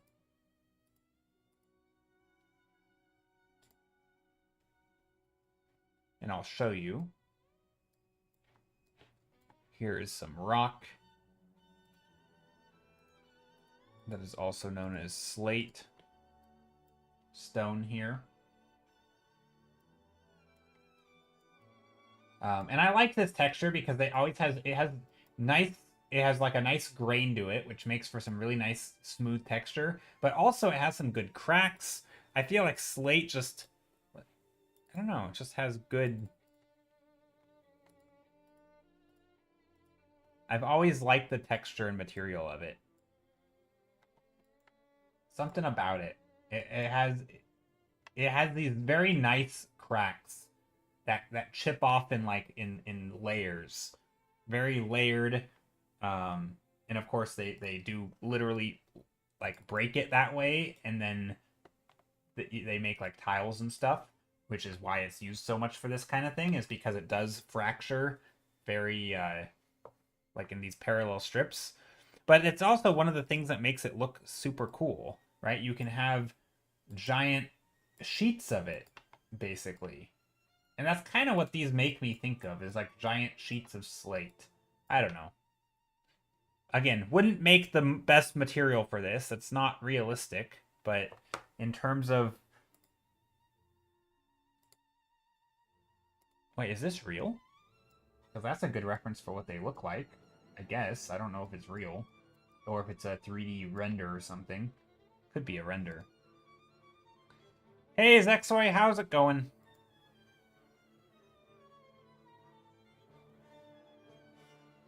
How are you? Could also do like actual, like, this is decorative, of course, but we could even do like a decorative thing on here. So like, imagine this. Obviously, I'm not going to go into this level of detail because this isn't the thumbnail we're working on. But imagine we have different levels of detail here. Of like different cracks and lines. Some of these lines are thin, some are short. Oh, I'm just gonna go... Well, I should have gone vertical, but whatever. We're going horizontal here.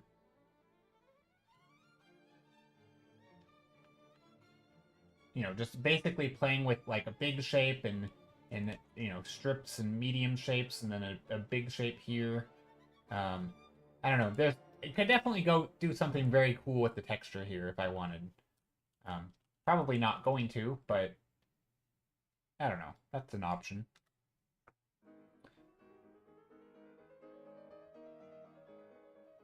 I don't know. Maybe slate is a bad idea. Because it doesn't really make a lot of sense for that. But you know what? I'm committed.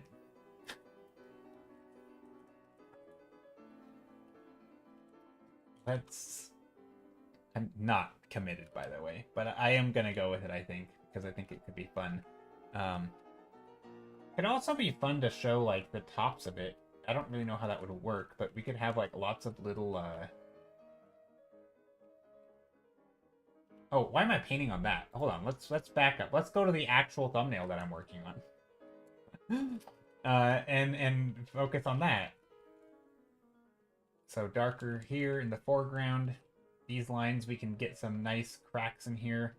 I think having some of these go over and having like thinner areas would be nice. I don't want to do too much rendering here, but I am trying to block in some sort of ambient light, some interesting shapes and materials here. Because, like, the tops I don't think have to be super square, right? We can have a little bit of unevenness back here. I think that would actually look kind of nice. Although, maybe square would look better. I don't know. There's lots of options. Oh, by the way, I mentioned this at the start of the stream, and I want to run something by you guys. Would it be fun if I let people sort of submit, like, their OCs or something, and then I would draw an environment for them? So if somebody wanted to have, like, an environment drawn for an OC of theirs, or some character design or something that you've done, and you'd like to see sort of, I don't know, I think it'd be fun to do, like, a background. Not necessarily an environment, but I mean, it would be an environment, but like more of a background. So, you know, you have a character, maybe they're doing something, maybe they're not, maybe they're just standing there. Because a lot of people, when they get into drawing, right, they're like, I have a character, but I don't know how to draw backgrounds. I think it'd be fun to just draw a background. Like, I don't really typically think of environments as backgrounds. I think of them as environments, and there's, you know, they're kind of their own character, if you will. They have their own focal points. They have their own, like, shapes and language about them that sort of communicate a thing. But, you definitely can make backgrounds. And I don't know. I think it'd be fun. But so if anybody has a character of their own, and that would be something you'd be interested in, is me basically drawing behind it or over it. To some degree, I would keep your character there, but like I might, you know, cut out. Anyway, if that would be something anyone's interested in doing, you should totally let me know and like submit your character so that I can do that. If I get like a couple of them, maybe one or two would probably be good.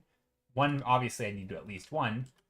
But yeah, if that's a thing anybody wants, let me know and send me your OCs.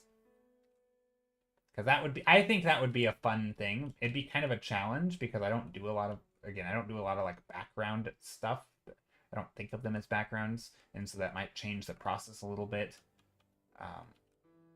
And again, I mean, not that I'm too picky, but, you know, ideally it would be a character who's doing something, right? Has a pose. They're running or jumping or, you know, punching. Like something where I can work with it and around it, and it's not completely just, you know, here's a character standing there. Like, again, that would be fine too, but I feel like that would make it a little more simple, and so I would, you know, if that's the type of character designs that I have, then I would probably want a couple of them. Otherwise, I don't know if I could fill a 4-hour stream. But yeah, anyway, that's something that I thought of doing, and I wanted to run it by people. So just throwing that out there. Send me your OCs, basically, is what I'm saying. Or I will just do what I normally do and do environments. And that'll be next stream. Or maybe not next stream. Maybe one of these streams. Just been an idea floating around. Okay, so what am I doing right now? I don't know.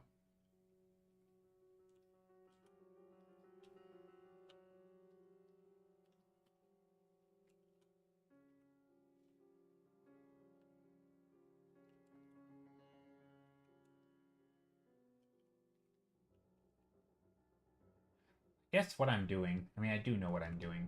I am just making shapes. I'm kind of playing with the small, medium, large shapes. I'm trying to break things up. I'm trying to maintain some sort of eye level here, so I'm trying to keep this bright blue, which is, you know, like a sky or something, on top of here, so that it looks like we can see in the distance of, like, you know, the reflections and these rocks. We can see the tops of them because they're at eye, you know, we are up top, kind of. This is like our eye line is up here, right? And so we can see over the tops of them. So all of these have a top plane as if they're boxes. I'll have to find the time to draw them, not just standing there. Yeah, I mean, yeah, no worries. It doesn't have to be quick or soon. It's just a thing like that. That is this will be an ongoing request. If anyone, you know, if at any point I have enough of them, I will just go for it. And if it's a cool thing and it's fun to do on stream, then you know, I guess the only request is, like, you know, they don't have to be like, you don't have to be like super skilled at drawing, right? This is a thing for anyone of all skill levels. But I do want people to put some effort, right? I don't want just like a 2-minute quick, you know, slop together thing that you don't care about. You know, if it's something that you enjoy and you care about, and it's you know, a character that you've maybe drawn before, something like that would be cool. Where, you know, because I'd want to do it justice, and I don't want to, like,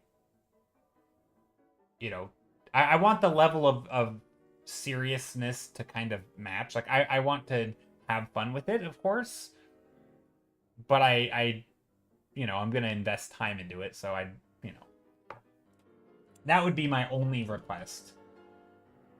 So doesn't need to be super amazing, but just be something that, you know, you put some effort into, or, you know, even just time. Like, it doesn't have to be time, but really just effort, or something that you care about.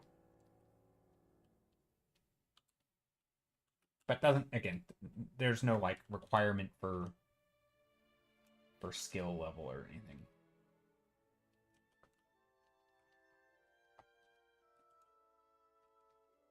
Okay, I'm just making some shapes. Now I'm wondering, how might these shapes connect to the bottom here? I feel like we can have smaller shapes down here.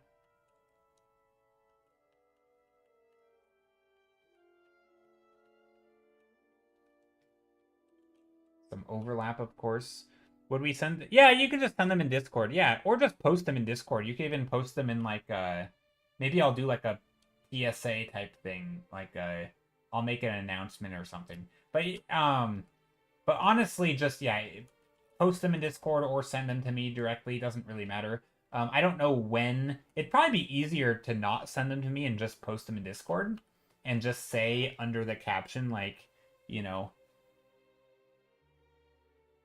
OC for, you know, you can draw a background if you'd like or something. That way they're all in, like, the same place, rather than me having to flip through DMs of, like, you know, I'm just pretending, but, like, imagine I got a bunch of them. I'd have to, like, flip through all the DMs. It might be easier just to put them in the Discord. That way they're in chronological order. That way, if it comes time for me to, like, pick and choose, and if I have to decide between a couple, then I can just go by, like, the earliest or something, and then I can go in order.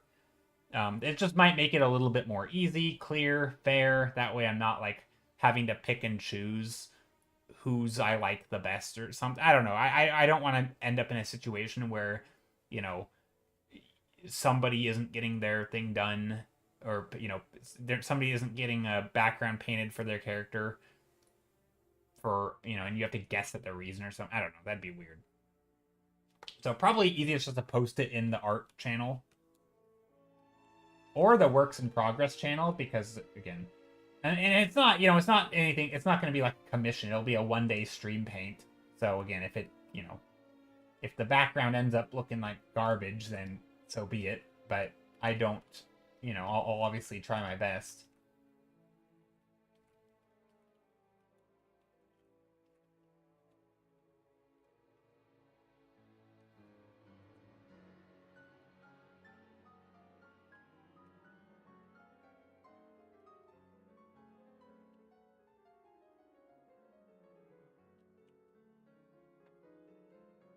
Okay, let's go like this.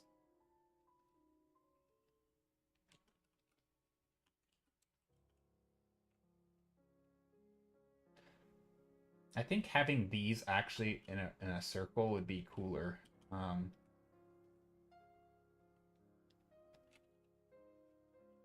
think that would be neat.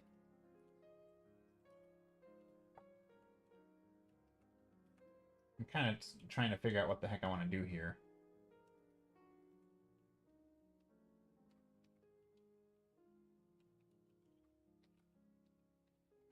I'm trying to make them kind of circular. But again, if I do too circular, then they're going to look...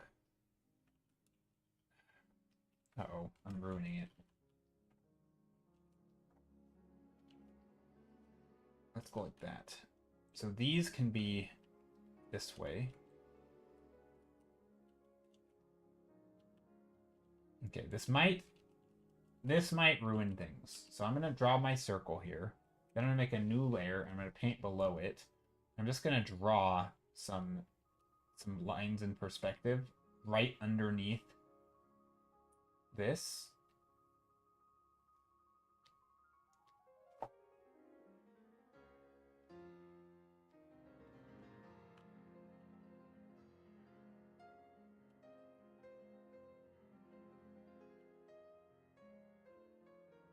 Most of these already have lines, right?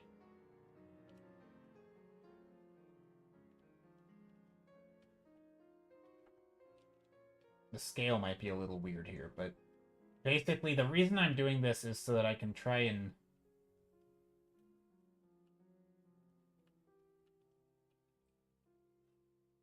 This is the thing that I'm a little concerned about.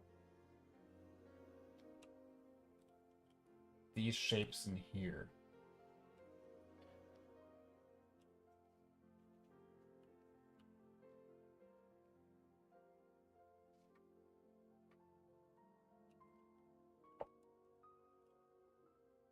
And then if this is a circle,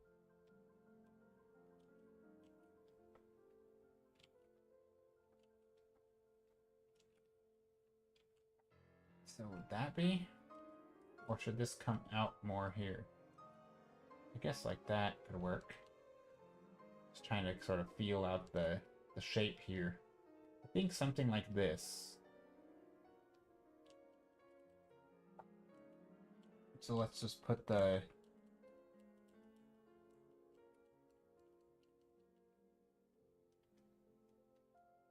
bottoms of these.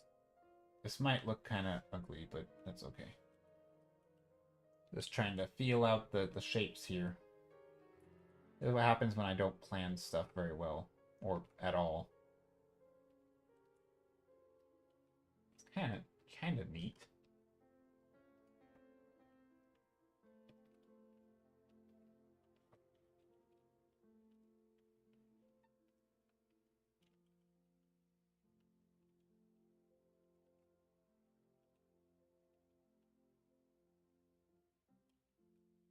I do feel like if these shapes are way too...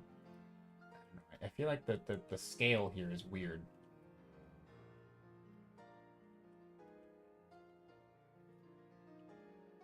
Yeah, scale's very weird. It's like there just isn't enough room, right? Because, like, these things...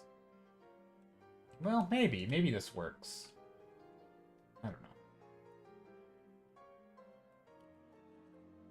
I think what I need to do is I have a tendency, and it's kind of a bad habit actually, to sort of make everything, whenever I draw stuff in perspective, I always give it like the same focal length. So if an object is this big back here, I'll just make the one in the foreground that big. But in reality, I can kind of make it like this, right? Like, these don't have to be that much bigger than the thing back here, right? Like, they can get small at a much smaller rate. Right? I don't have to make everything like this, right? These don't have to be huge and these tiny, right? They can be slender, and that's okay too, right? And so I think what I need to do is treat this a little bit like we're zoomed out and sort of make them closer in scale, which is going to be weird for me to do, but I'll have to get used to it, and then if I make it consistent, it'll start looking right. Otherwise, we aren't going to have enough room to turn this form here.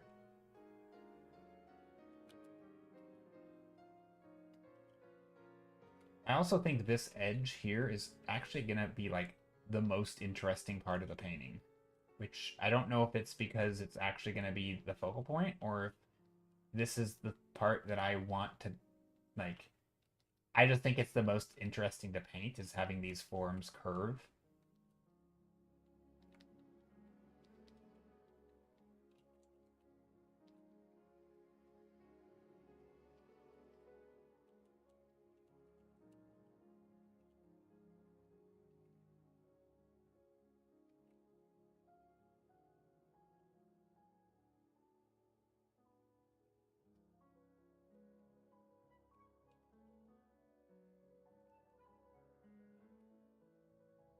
And this one can go off the page.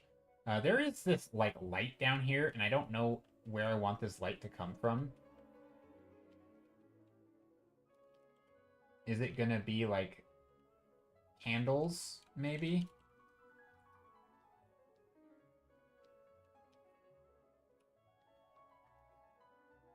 Definitely giving me a little bit of Maze Runner vibes.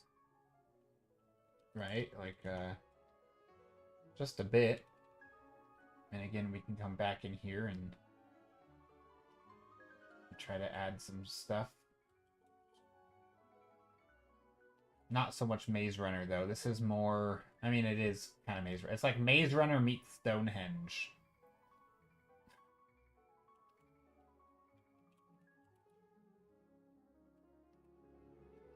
Which I like. I like this. I don't know. It's fun.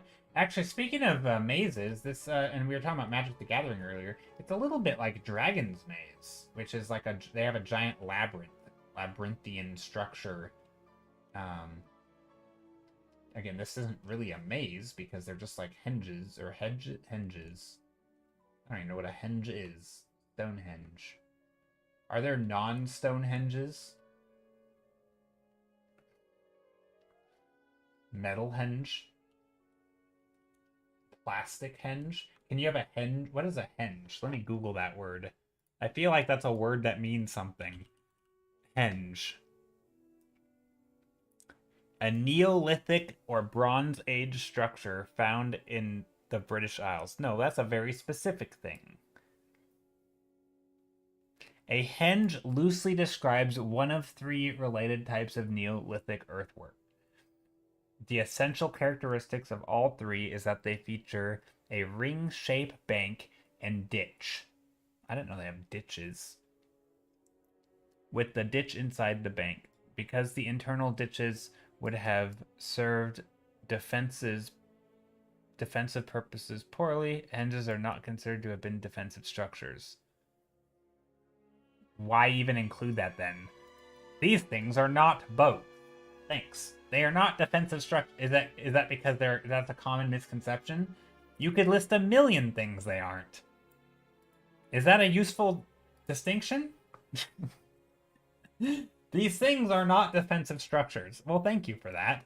You didn't tell me what they are, though.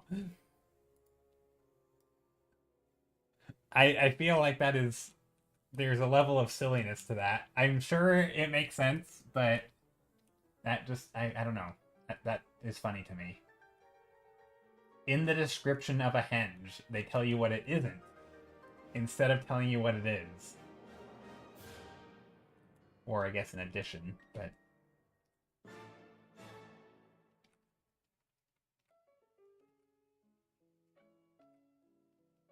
So I am hungry. But it's not food time yet. I've got another, probably a little bit less than an hour. This painting is not going to be hyper detailed, but I think it'll get enough to where we can do something fun with it. I don't know what I want to do with the lighting, by the way. We could maybe add like, ooh, what if we did like a light coming in? Henges were not used as receptionist lobbies, right? Like, thank you for that. Yeah, I'm glad you're on the same page as I am. I read that and it was like, okay, like, what am I supposed to do with this? Hinges are not used as defensive structures. Okay. Great.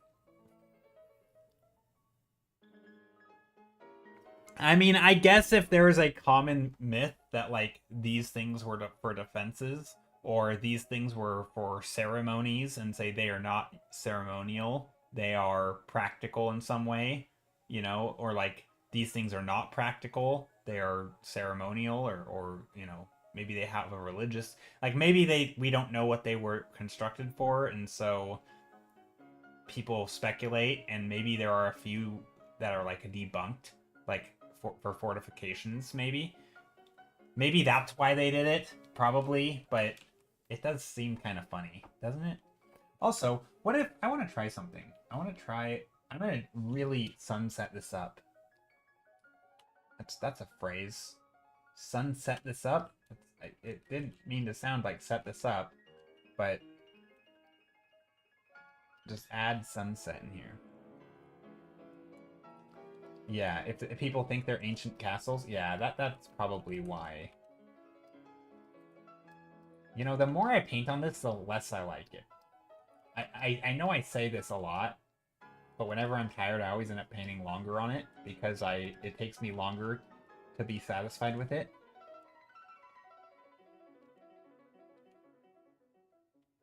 We'll see if that's gonna happen today. Okay, well, maybe we can bring in light from, like, this direction.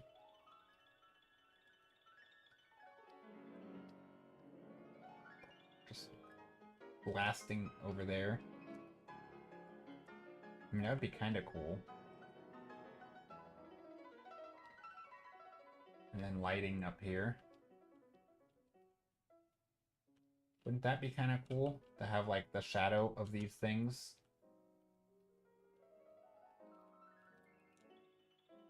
Casting on themselves.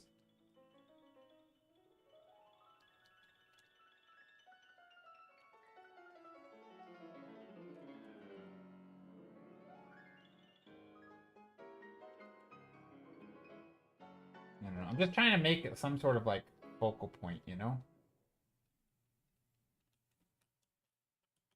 But also make it interesting.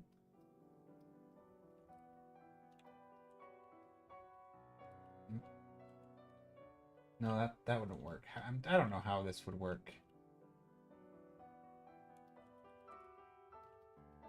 Oh, maybe just fires. We could just do lighting in the middle.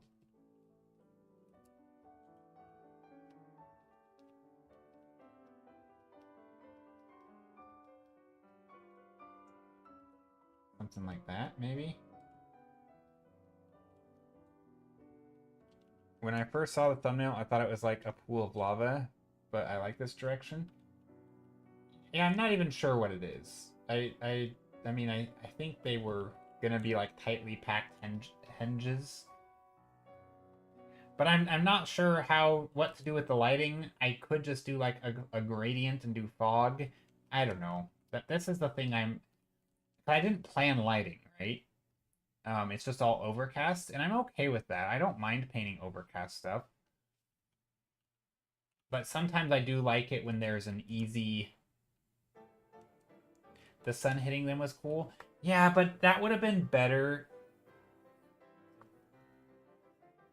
Yeah, I could do. Yeah, you're right, Valkyrie. I feel like that though would have been a lot better, and maybe I'm getting sort of in my own way, and like good is the enemy of great, um, or great is the enemy of good, or perfect is the enemy of good. I don't know. I feel like doing that though would it would just be better with a different composition, or like it would be better with not having these things as tightly packed, um, or changing like the perspective like that a little bit, so that these are in focus and these are not in the foreground.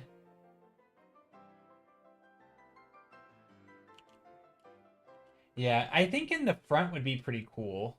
That would be a good way to do it. That could be a way. Yeah, we could try that. That's probably the most reasonable, to be honest, for this current painting. And I had thought about that earlier. Yeah, sometimes when I change lighting and composition so dramatically like this, though, yeah, it does. It always gives me a little bit of pause because I want it to be good, you know? I don't just want it to be completely sucky. Um, and sometimes that happens if you're not careful because you're changing the composition, and so it's like, why am I doing it this way? Also, if I'm doing this, right, then wouldn't this, like, wouldn't all these be lit on the top? Also, these don't have to look like that, but obviously the light is going to change, but I'm just blocking in some brights. Some of these could have light on top, maybe if they're like taller. Most of them won't. Or maybe most of them do. Maybe they all...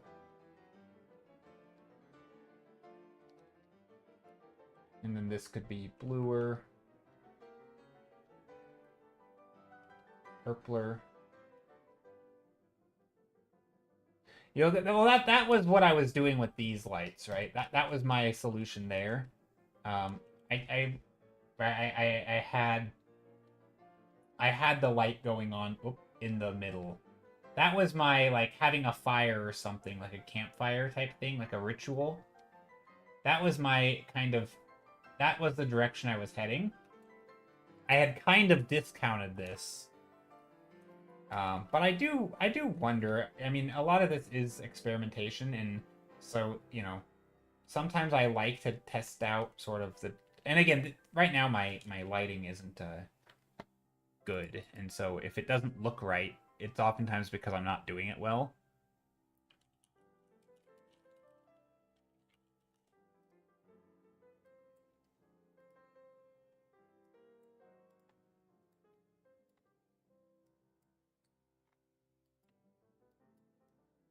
So, for example, I was trying to find a reference. I didn't really find one. Or, um...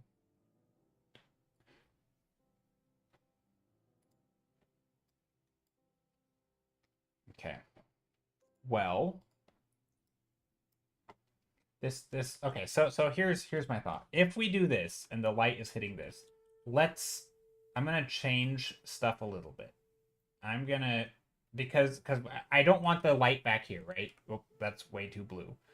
But this light is... I don't want this to be yellow because I want the yellow to be on the other side of us, right? So I want this to be like a gray blue. I'm gonna try again. I don't know if this is gonna look good. This is gonna be a little sketchy.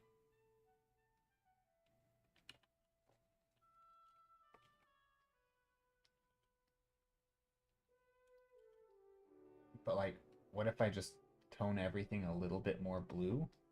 Blue-gray? Or blue-purple? This is... I mean, I do want to keep it those grays, because I do like the grays.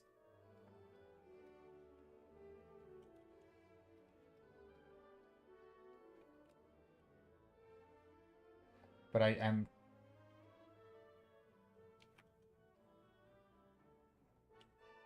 This might look terrible, but that's okay. I'm not... Again, a lot of this is about experimentation. One of the things I'm a big believer in is sometimes you have an idea, and you aren't sure if it's going to work, but the only way you're going to figure it out is by trying it.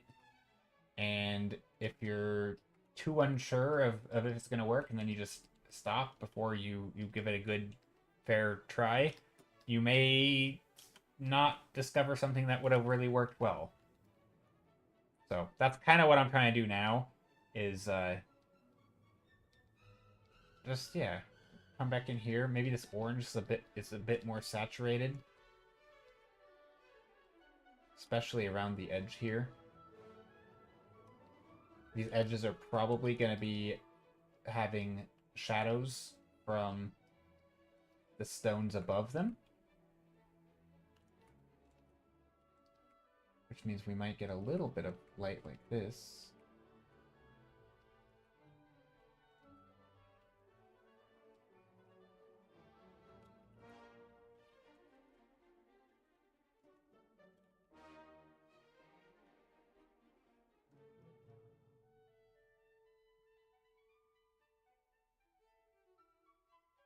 Yeah, at any rate, this is going to be good practice of just, like, you know, making these kinds of edits. Because this is something that I actually really enjoy, is sort of changing the lighting scenario.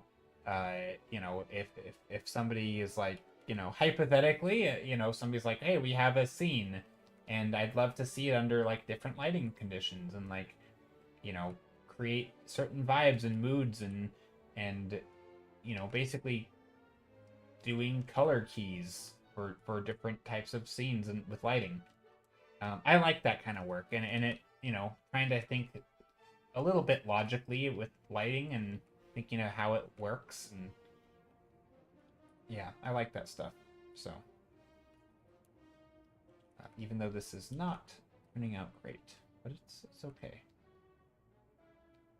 Get a little bit more blue down here. And then we can get more orange as we get lower.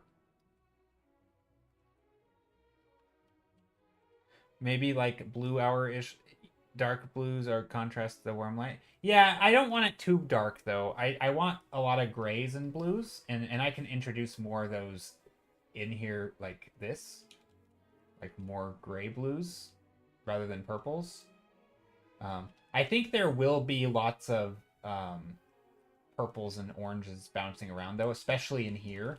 I think in here we can actually probably go like that or something, you know. We can probably get that light really bouncing around. I'm more kind of concerned.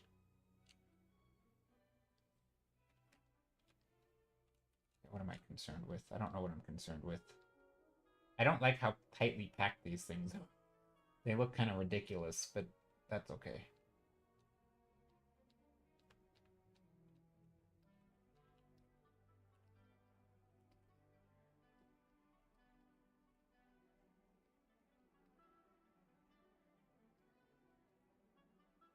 It's an ocean of these things. Just as far as the eye can see.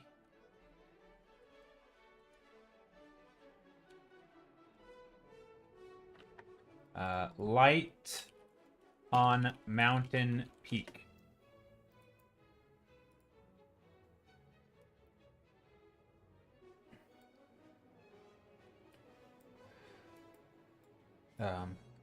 So yeah, like this is an example of a reference where it, you know, I don't need to go this blue, but that's kind of the vibe, right? Actually, I think these shadows are really good right here because they show the softness of the other shadow. You also have the hardness of shadows right here, so you can have these hard edges. They can get quite dark. Down here, you maybe even get some warmth again. I don't know, but mostly it's dark blue. But I don't know if I want to go that dark though. We'll see. It kind of depends. A lot of it is, you know, you can play around with a lot. But yeah, definitely using references like this is useful because it can give you really good color information. Like,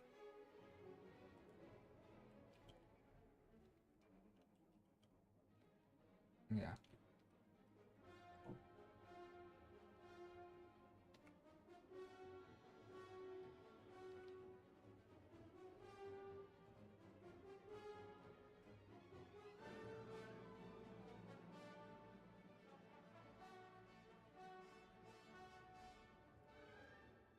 Already looks so different. Yeah, it's gonna change a lot. I don't know how well it'll look, but that's okay. It's digital. I have the other versions still. Or I should. I might have saved over it.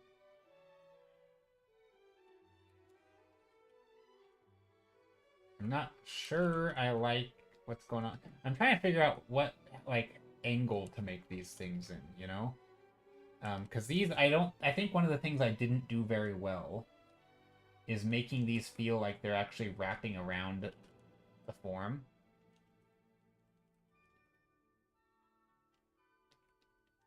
Or not the form. That sentence made no sense. As they're not in sort of like the same.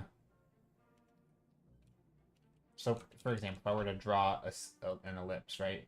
Here is where it's curving, which means the light that we see should be cutting itself short, right? Like, maybe we have the light here and the most light here, but then as it starts to turn, we'd see less and less light, right? Because it would be at a sharper angle, it would be softer. Right? They'd also be in perspective.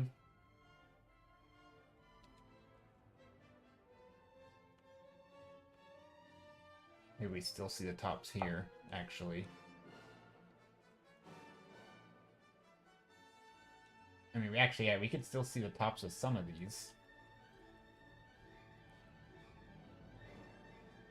I don't know. I'm not liking this one a lot, and that's okay. I'm not gonna lose sleep over it.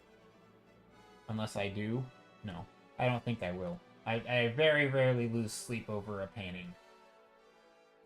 Maybe a stream. Maybe if I go on stupid rants, and then I'm like, wow, that was so stupid. I can't believe I ranted about those topics.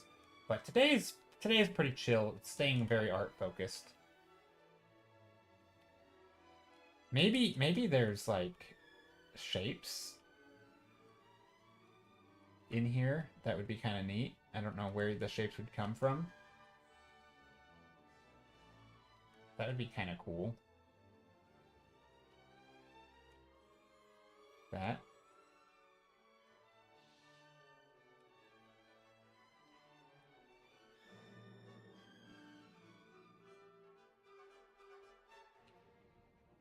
Maybe some big dark shadows in here.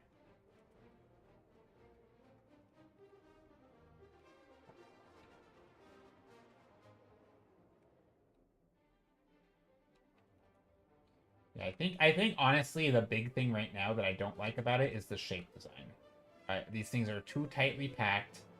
They don't, you know, there's no reflections on one object onto the next, which is what I'm trying to do right now. They're just kind of everywhere.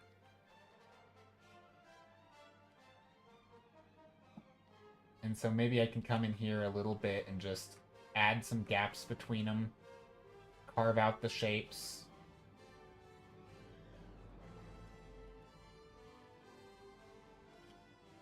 Just basically adding gaps between them. That's pretty much what I'm doing. Trying to stagger the shapes a little bit. I mean, I like that they're packed, right? But maybe they're not evenly packed. Maybe they're all at weird angles, and they're kind of just like put in there like sardines in a can. No, that's not the right phrase.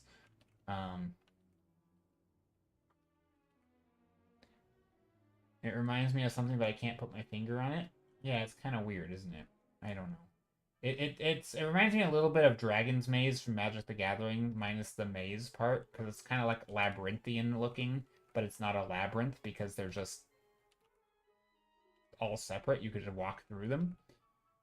So that's kind of not the case, but it does have a little bit of that vibe. I'm sure there's other things it could remind you of. Maybe just bad perspective. Is that a thing that it reminds you of?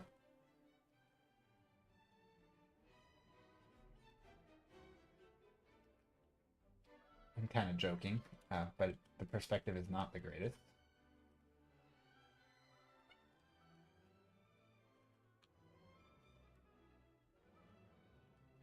Sort of like a pine cone. Oh, a little bit, yeah. Maybe there's like a things down here.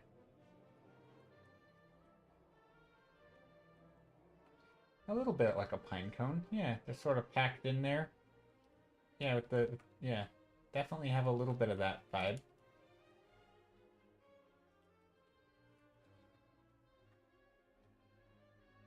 Yeah, I'm not sure I like.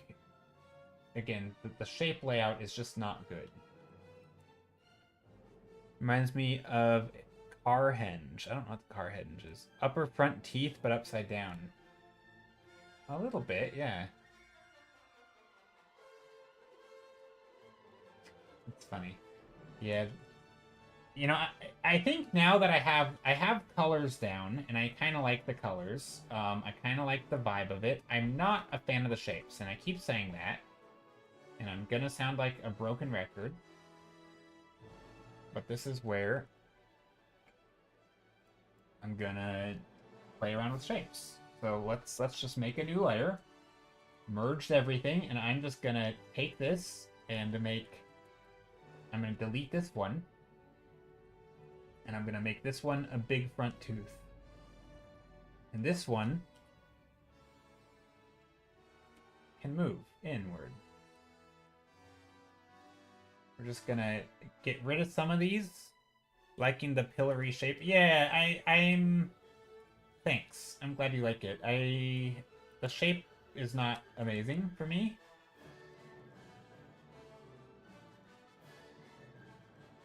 But I think we can do something with them.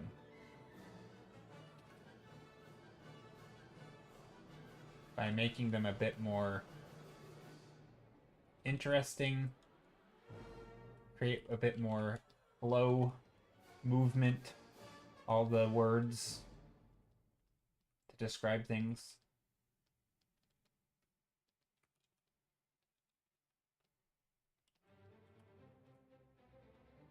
Right, adding things like this where there's just a little bit more form on these. A little bit more twisting and also some background stuff here now.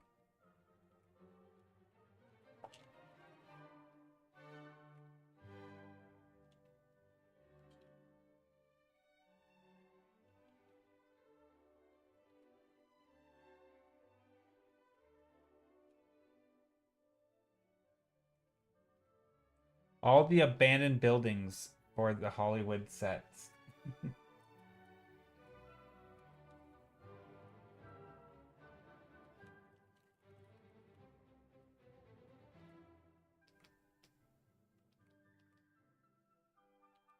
I like it too. Oh, I'm glad you guys like it. I am on the fence about it, but maybe I will grow to like it. Sometimes that happens, you know. Sometimes I'm like, I don't really like this painting.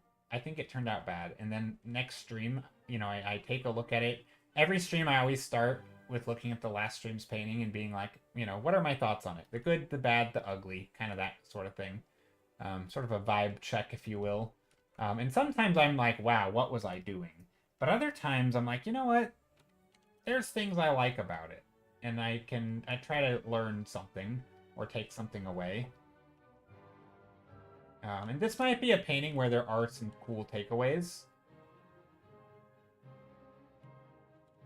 but we'll see. Get a little darker in there.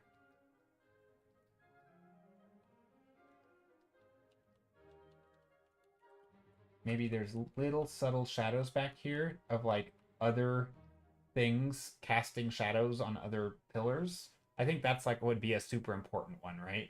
Because like there's gonna be some pillar casting shadow on another pillar action, right? So like here's the top of a pillar, and here's the shadow, right? Just little like square shapes almost. You know, here's another one. Maybe this one's more like that, you know, or maybe this one has like a slice.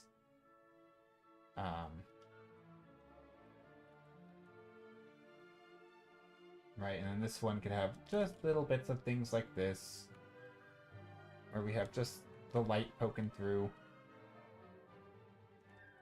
But mostly they are in shadow because they're far away, and there's lots of shadows and overlap.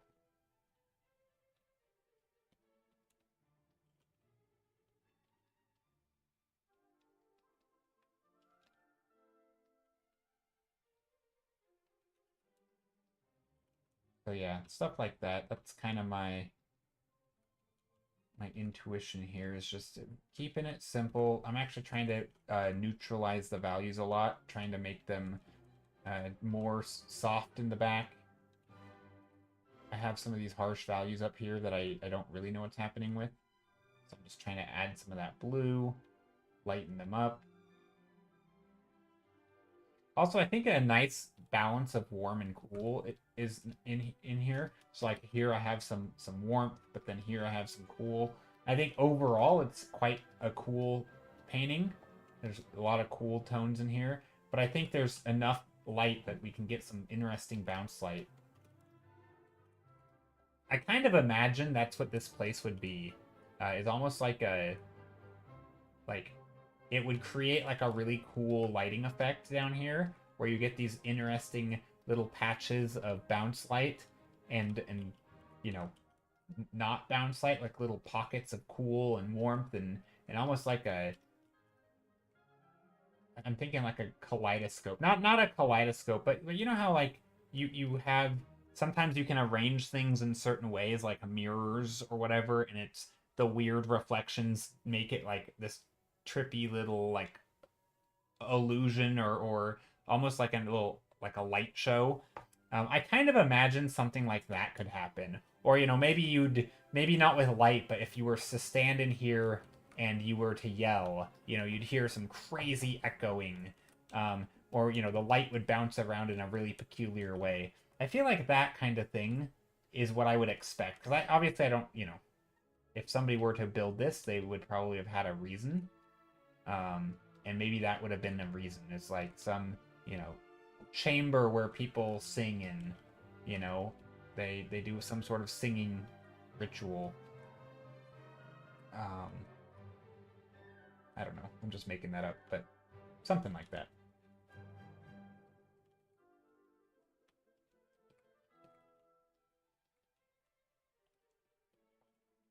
Could imagine some opera people just blasting their vocal cords here, and it resonating around for miles.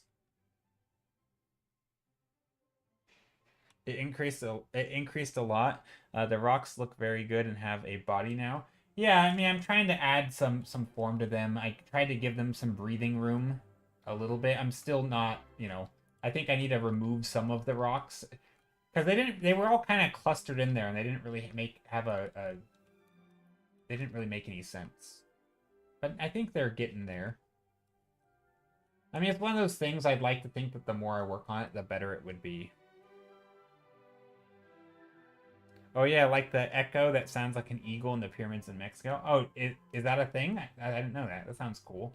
Yeah, it wouldn't be surprising if there were things like that where, you know, certain sounds that, you know, maybe it was done intentionally, maybe not. You know, but like it could have served that purpose.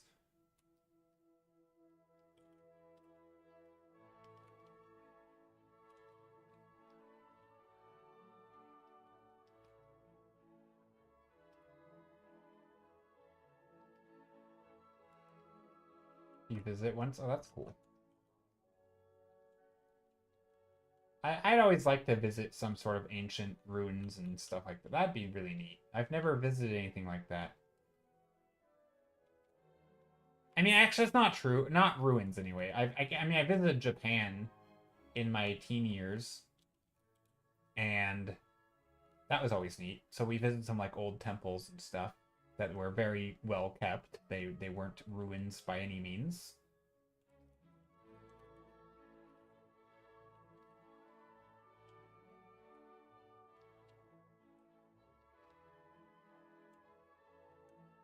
Do we put shadows in here? And if so, how dark?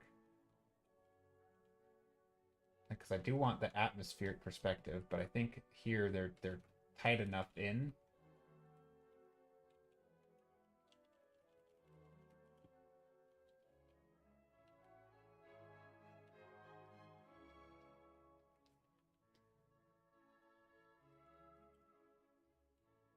Uh-oh, what happened to my tablet? Oh, it was loading.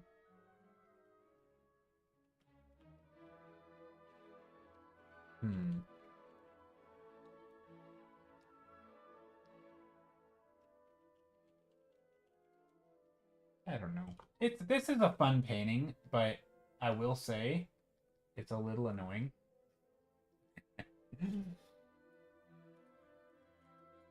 It's a little annoying because I'm not really sure where I want to go with it.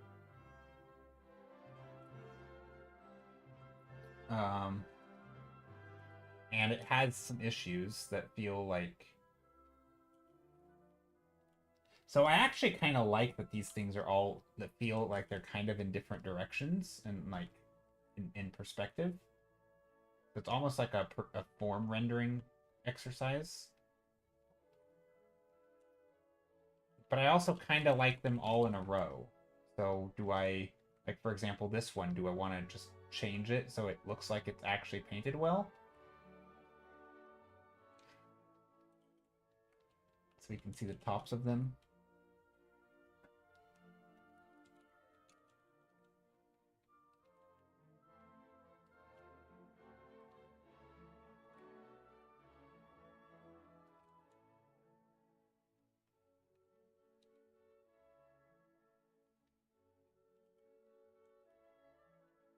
Something like this.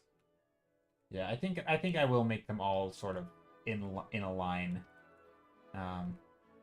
But I will do things like this though. I will put little cracks here, like little, as if it's, you know, slate or something.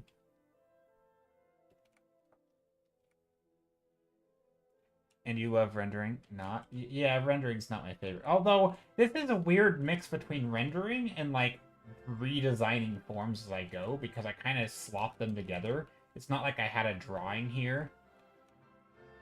So this is actually not that bad. I kind of like this sort of noodle phase where I'm sort of trying to figure out like what the heck even is this stuff, you know? Like where would be good lines to make like, you know, these slabs that can create like an interesting focal point. Or for example, you know, we had these thumbnails, right? And on this one we had, well, ignore this bottom stuff. Let me just paint over it. Right, we had something that looked kind of like this at the start. And so like, what if these, yeah, what if we put some cracks in there? What if I put some glyphs or something, right? Because I mean, in some way I actually like the other version more. This is fun though. Like, I'd be lying if I didn't, you know, if I said I didn't like this. Also, if this is slate, this is way too dark, but that's okay. Or it's way too bright. Slate is like gray or dark, but whatever. We're gonna just blast it with some light. Put some of that light back here. Thank you for the follow. I appreciate it. Yeah. I mean, I don't want to, like, undersell, like, or what's the phrase? I don't want to make it sound like rendering is atrocious. Like, I like painting. You know, I don't, doesn't really matter what I'm doing. I can probably enjoy it. But yeah, rendering is definitely is my least favorite of the parts.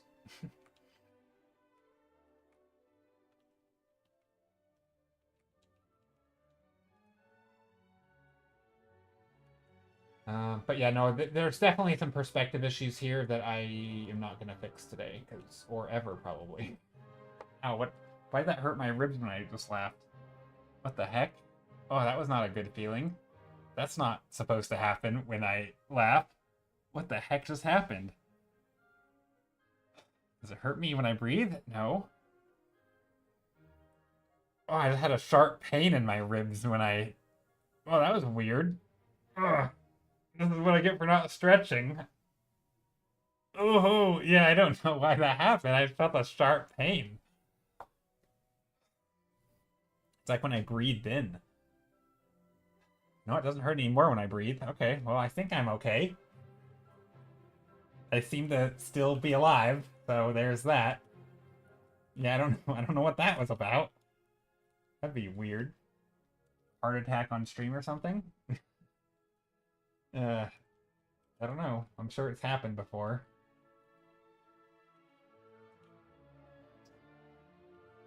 But yeah. Okay, well. I seem to be fine. False alarm. Probably. Maybe.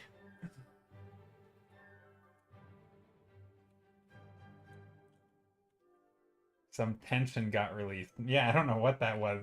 It was just like a sharp pain just right in my side. It was like right when I breathed in. It was like I don't even know how that works.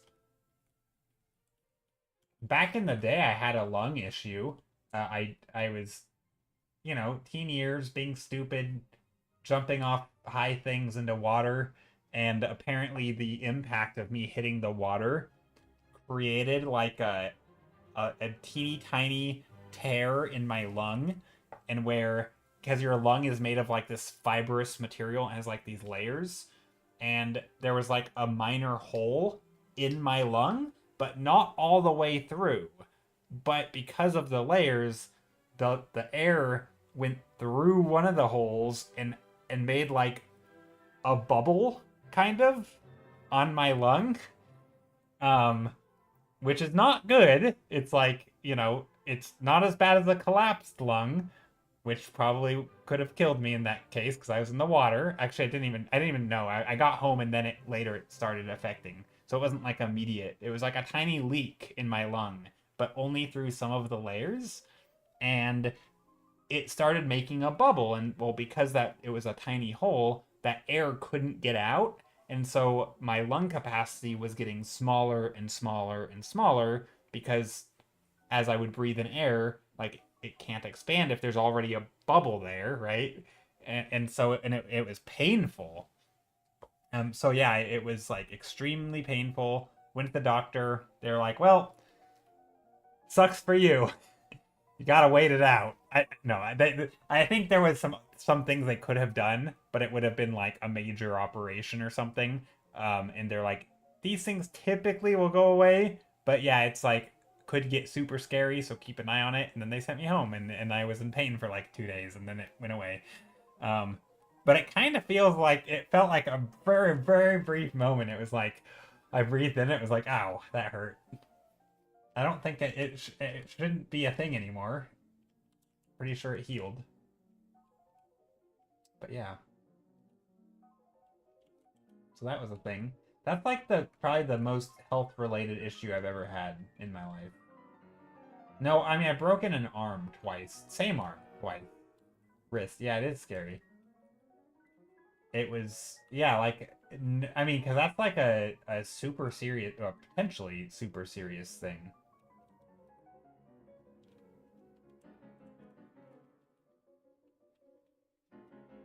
I don't really want to zoom in here. But I do want to put some shapes and stuff down here. I don't know.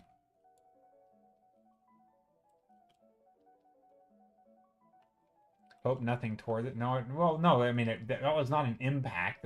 No, there's definitely, that was not the same. I'm not sure what I felt right now, but it was like reminiscent of that a little bit because it was just like a sharp pain when breathing in.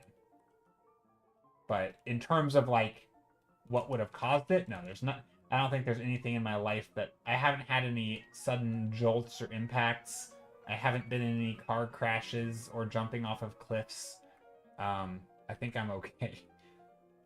I think what happened is like, you know how when you get like if you sit in a way and then you move and it's like, have you ever sat like cross-legged or something on the ground or on your knees and like it's kind of okay, but once you move you're like stiff because you were sitting in a weird way and like you're like, yeah, like releasing the pain or something, or like, you know, maybe your hands in a certain position and you finally move it and it's like, ow, like it got kind of, it's like it solidified in its position.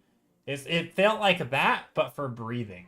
Like maybe I just didn't breathe for a while and then I finally breathed and it was like, ow, like why were you doing this to me? It happens a lot. Yeah, it felt like that, but with my lungs or something, or maybe it was a muscle. I don't even know. I mean, technically, it would have been a muscle, right? It's probably like my diaphragm or something, being like, "Oh, I'm getting old. I'm aching." I don't know. Achy diaphragm. Uh, Probably not healthy.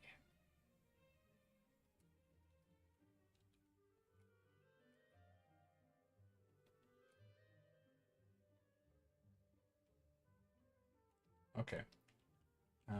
Yeah, some of these still feel like they're a little claustrophobic. They're too close.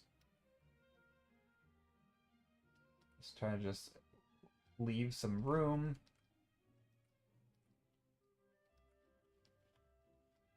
Just making little shapes over here.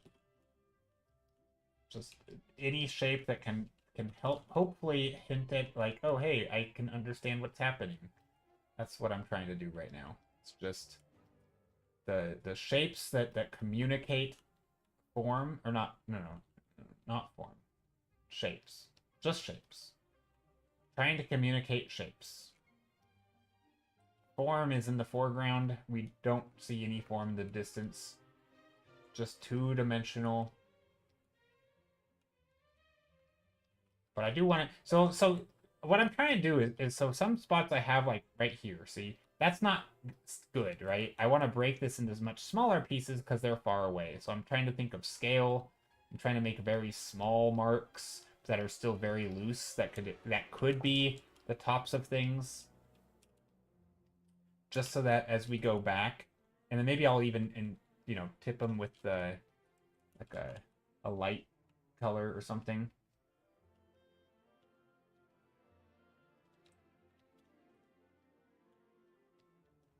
Just to really, really push that. Also, I think maybe I could do this. I don't know.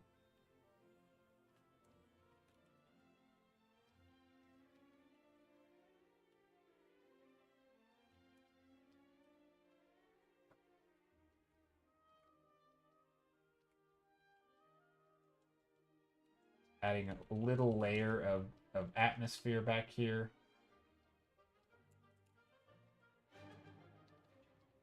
Just like that, so that we can really... I'm just trying to make this a super simple background or distance so that we're like, wow, there's so much depth back there.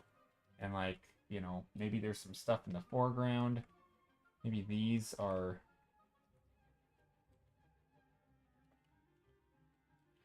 I feel like this one's not in a good spot.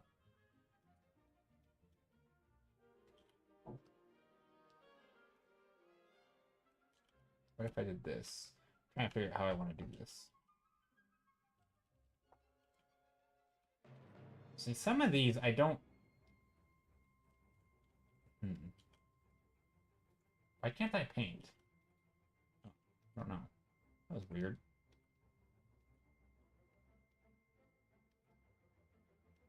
I'm trying to figure out... So, like, I don't feel like I should be able to see these in the foreground. But at the same time, if I don't, then I feel like it's weird. Which is kind of why I feel like this would have been a better composition if I would have actually been able to, maybe even zoomed out enough so that we can see the whole thing. Like, can you imagine? Here, maybe this is stupid, but oh, let me undo all this. Okay. Now I'm going to merge visible. Can you imagine if I instead had this painting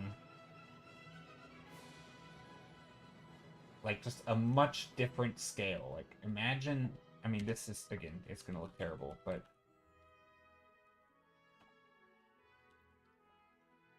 I don't know. Like this or something, right?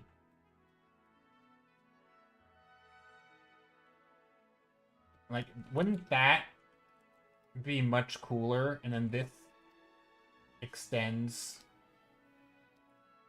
Again, we have the same scale, so teeny tiny. Everything's really, really small.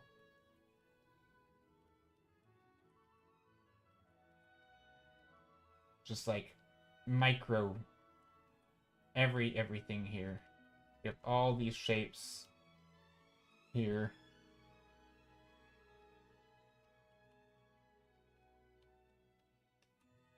I don't know. That would be cool to me because then, and this would go away, right? We'd see these shapes here. And then we could have another layer of shapes in the foreground as well. So again, am I really doing this? Am I going down this route? Did I just fix my painting and then ruin it again?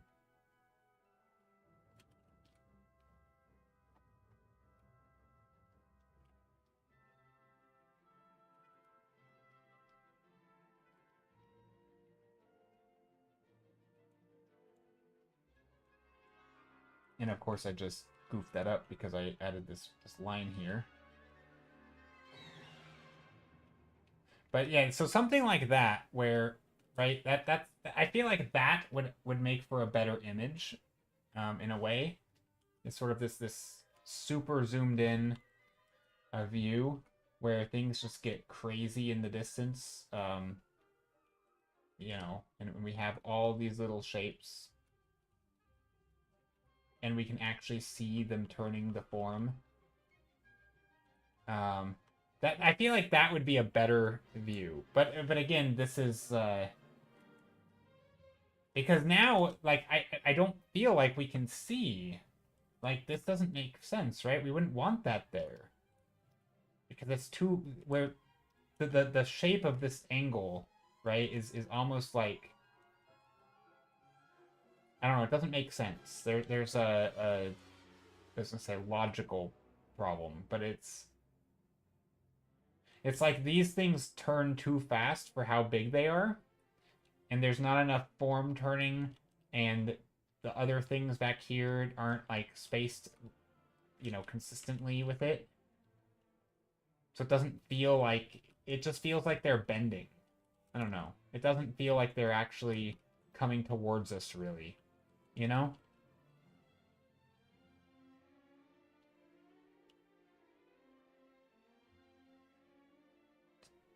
Am I right, or am I making stuff up?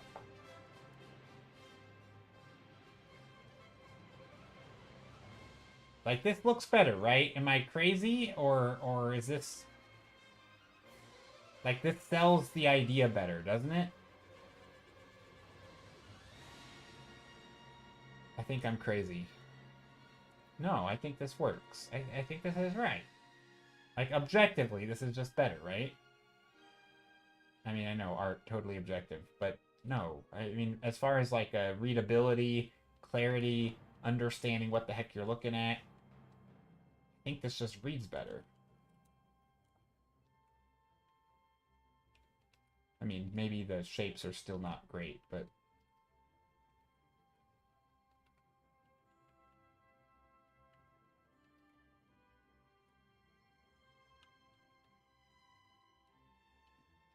It doesn't feel wrong?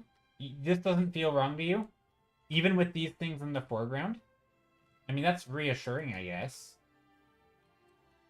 Because to me, with these in the foreground, maybe this one in the foreground's wrong. Maybe another one here.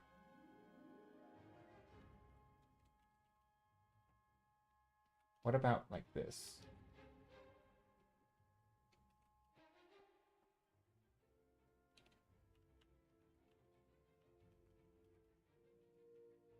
Maybe I need just enough so that we can see them like that.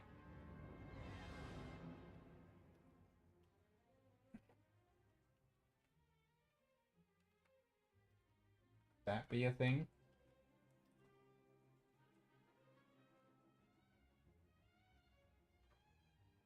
That could be a thing. And I'm just trying to figure out how to visually communicate this, you know, because sometimes it's like, even if it was technically accurate. Yeah. Well, that's true. I mean, I guess you could just like pretend there's a weird focal length thing, and like these are blurry in the foreground. Right? Like, here's this.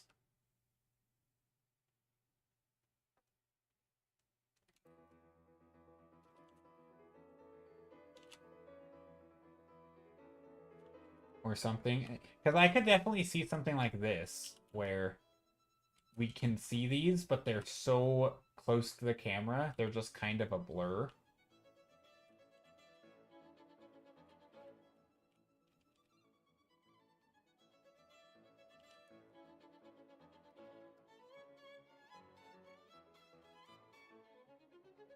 I don't know. To me, it doesn't look good. It looks like... This looks bad. I can't get over it. It maybe a cropping would do good.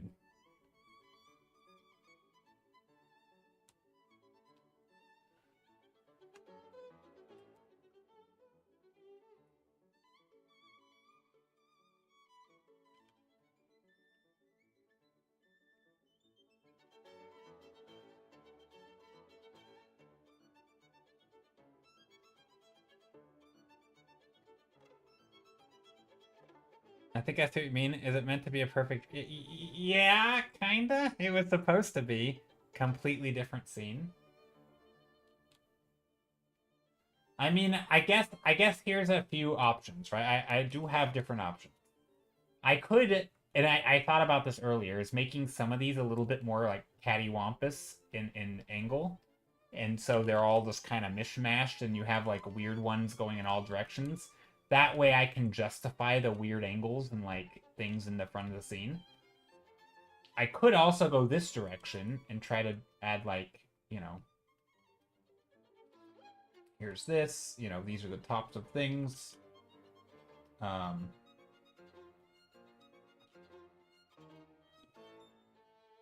Oops, I'm painting on the wrong layer. Crap. Oops, oops, oops, oops.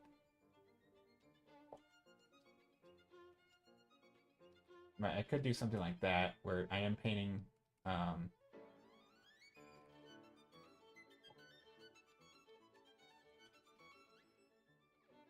Actually, I think that's not bad. I don't know. Is this worse? Gosh, I don't even know.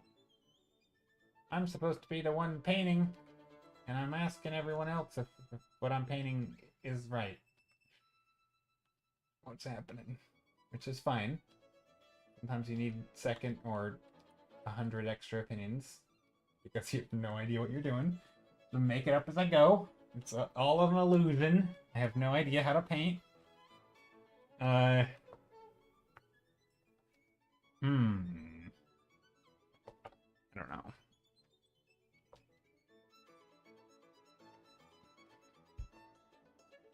Okay, I'm gonna look at it on through my other screen. Let me bring up that thing.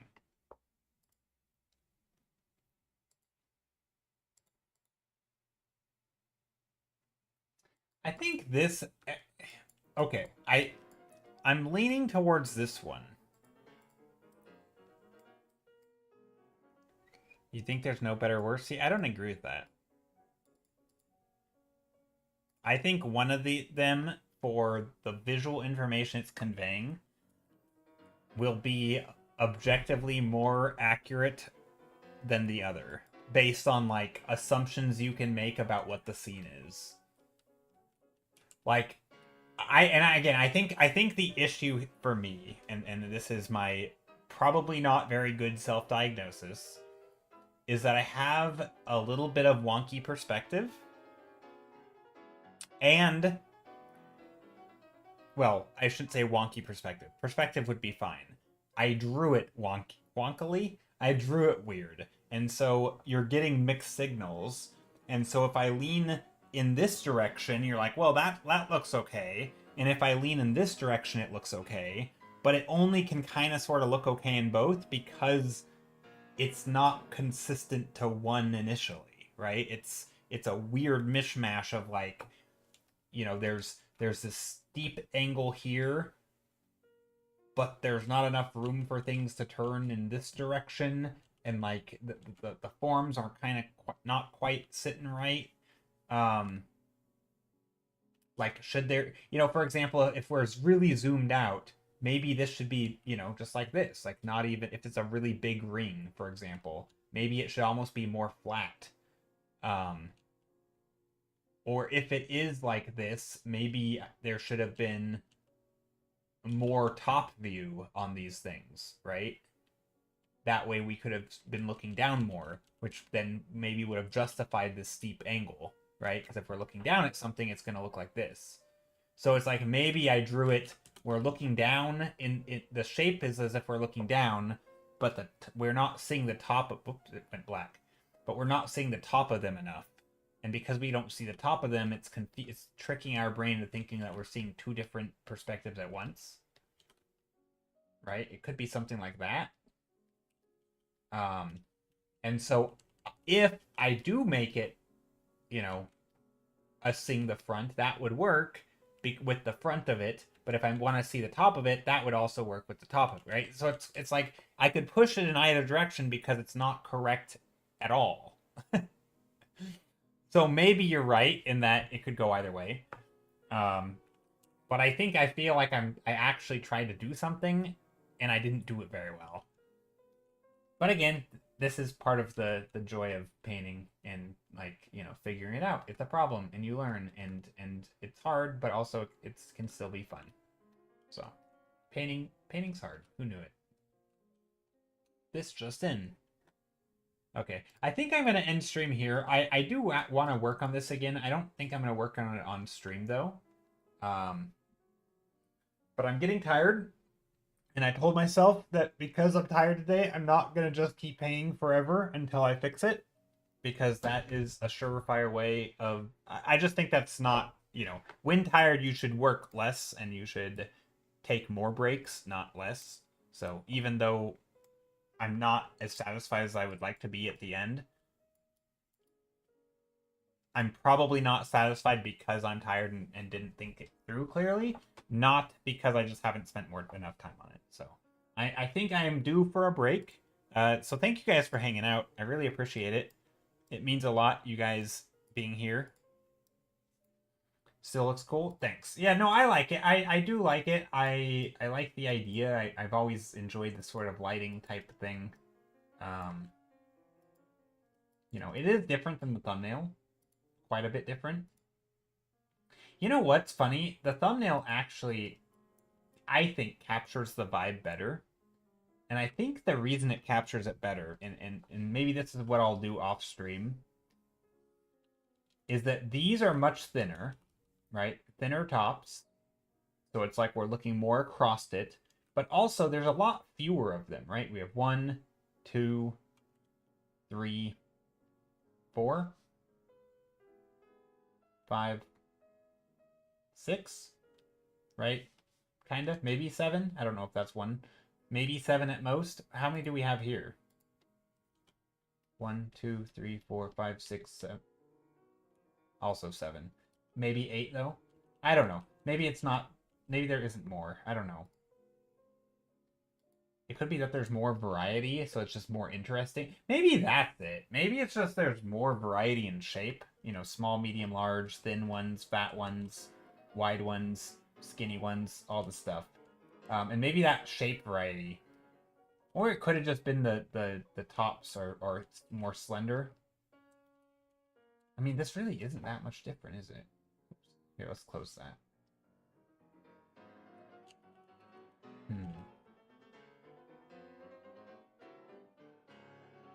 I mean, the foreground is definitely different.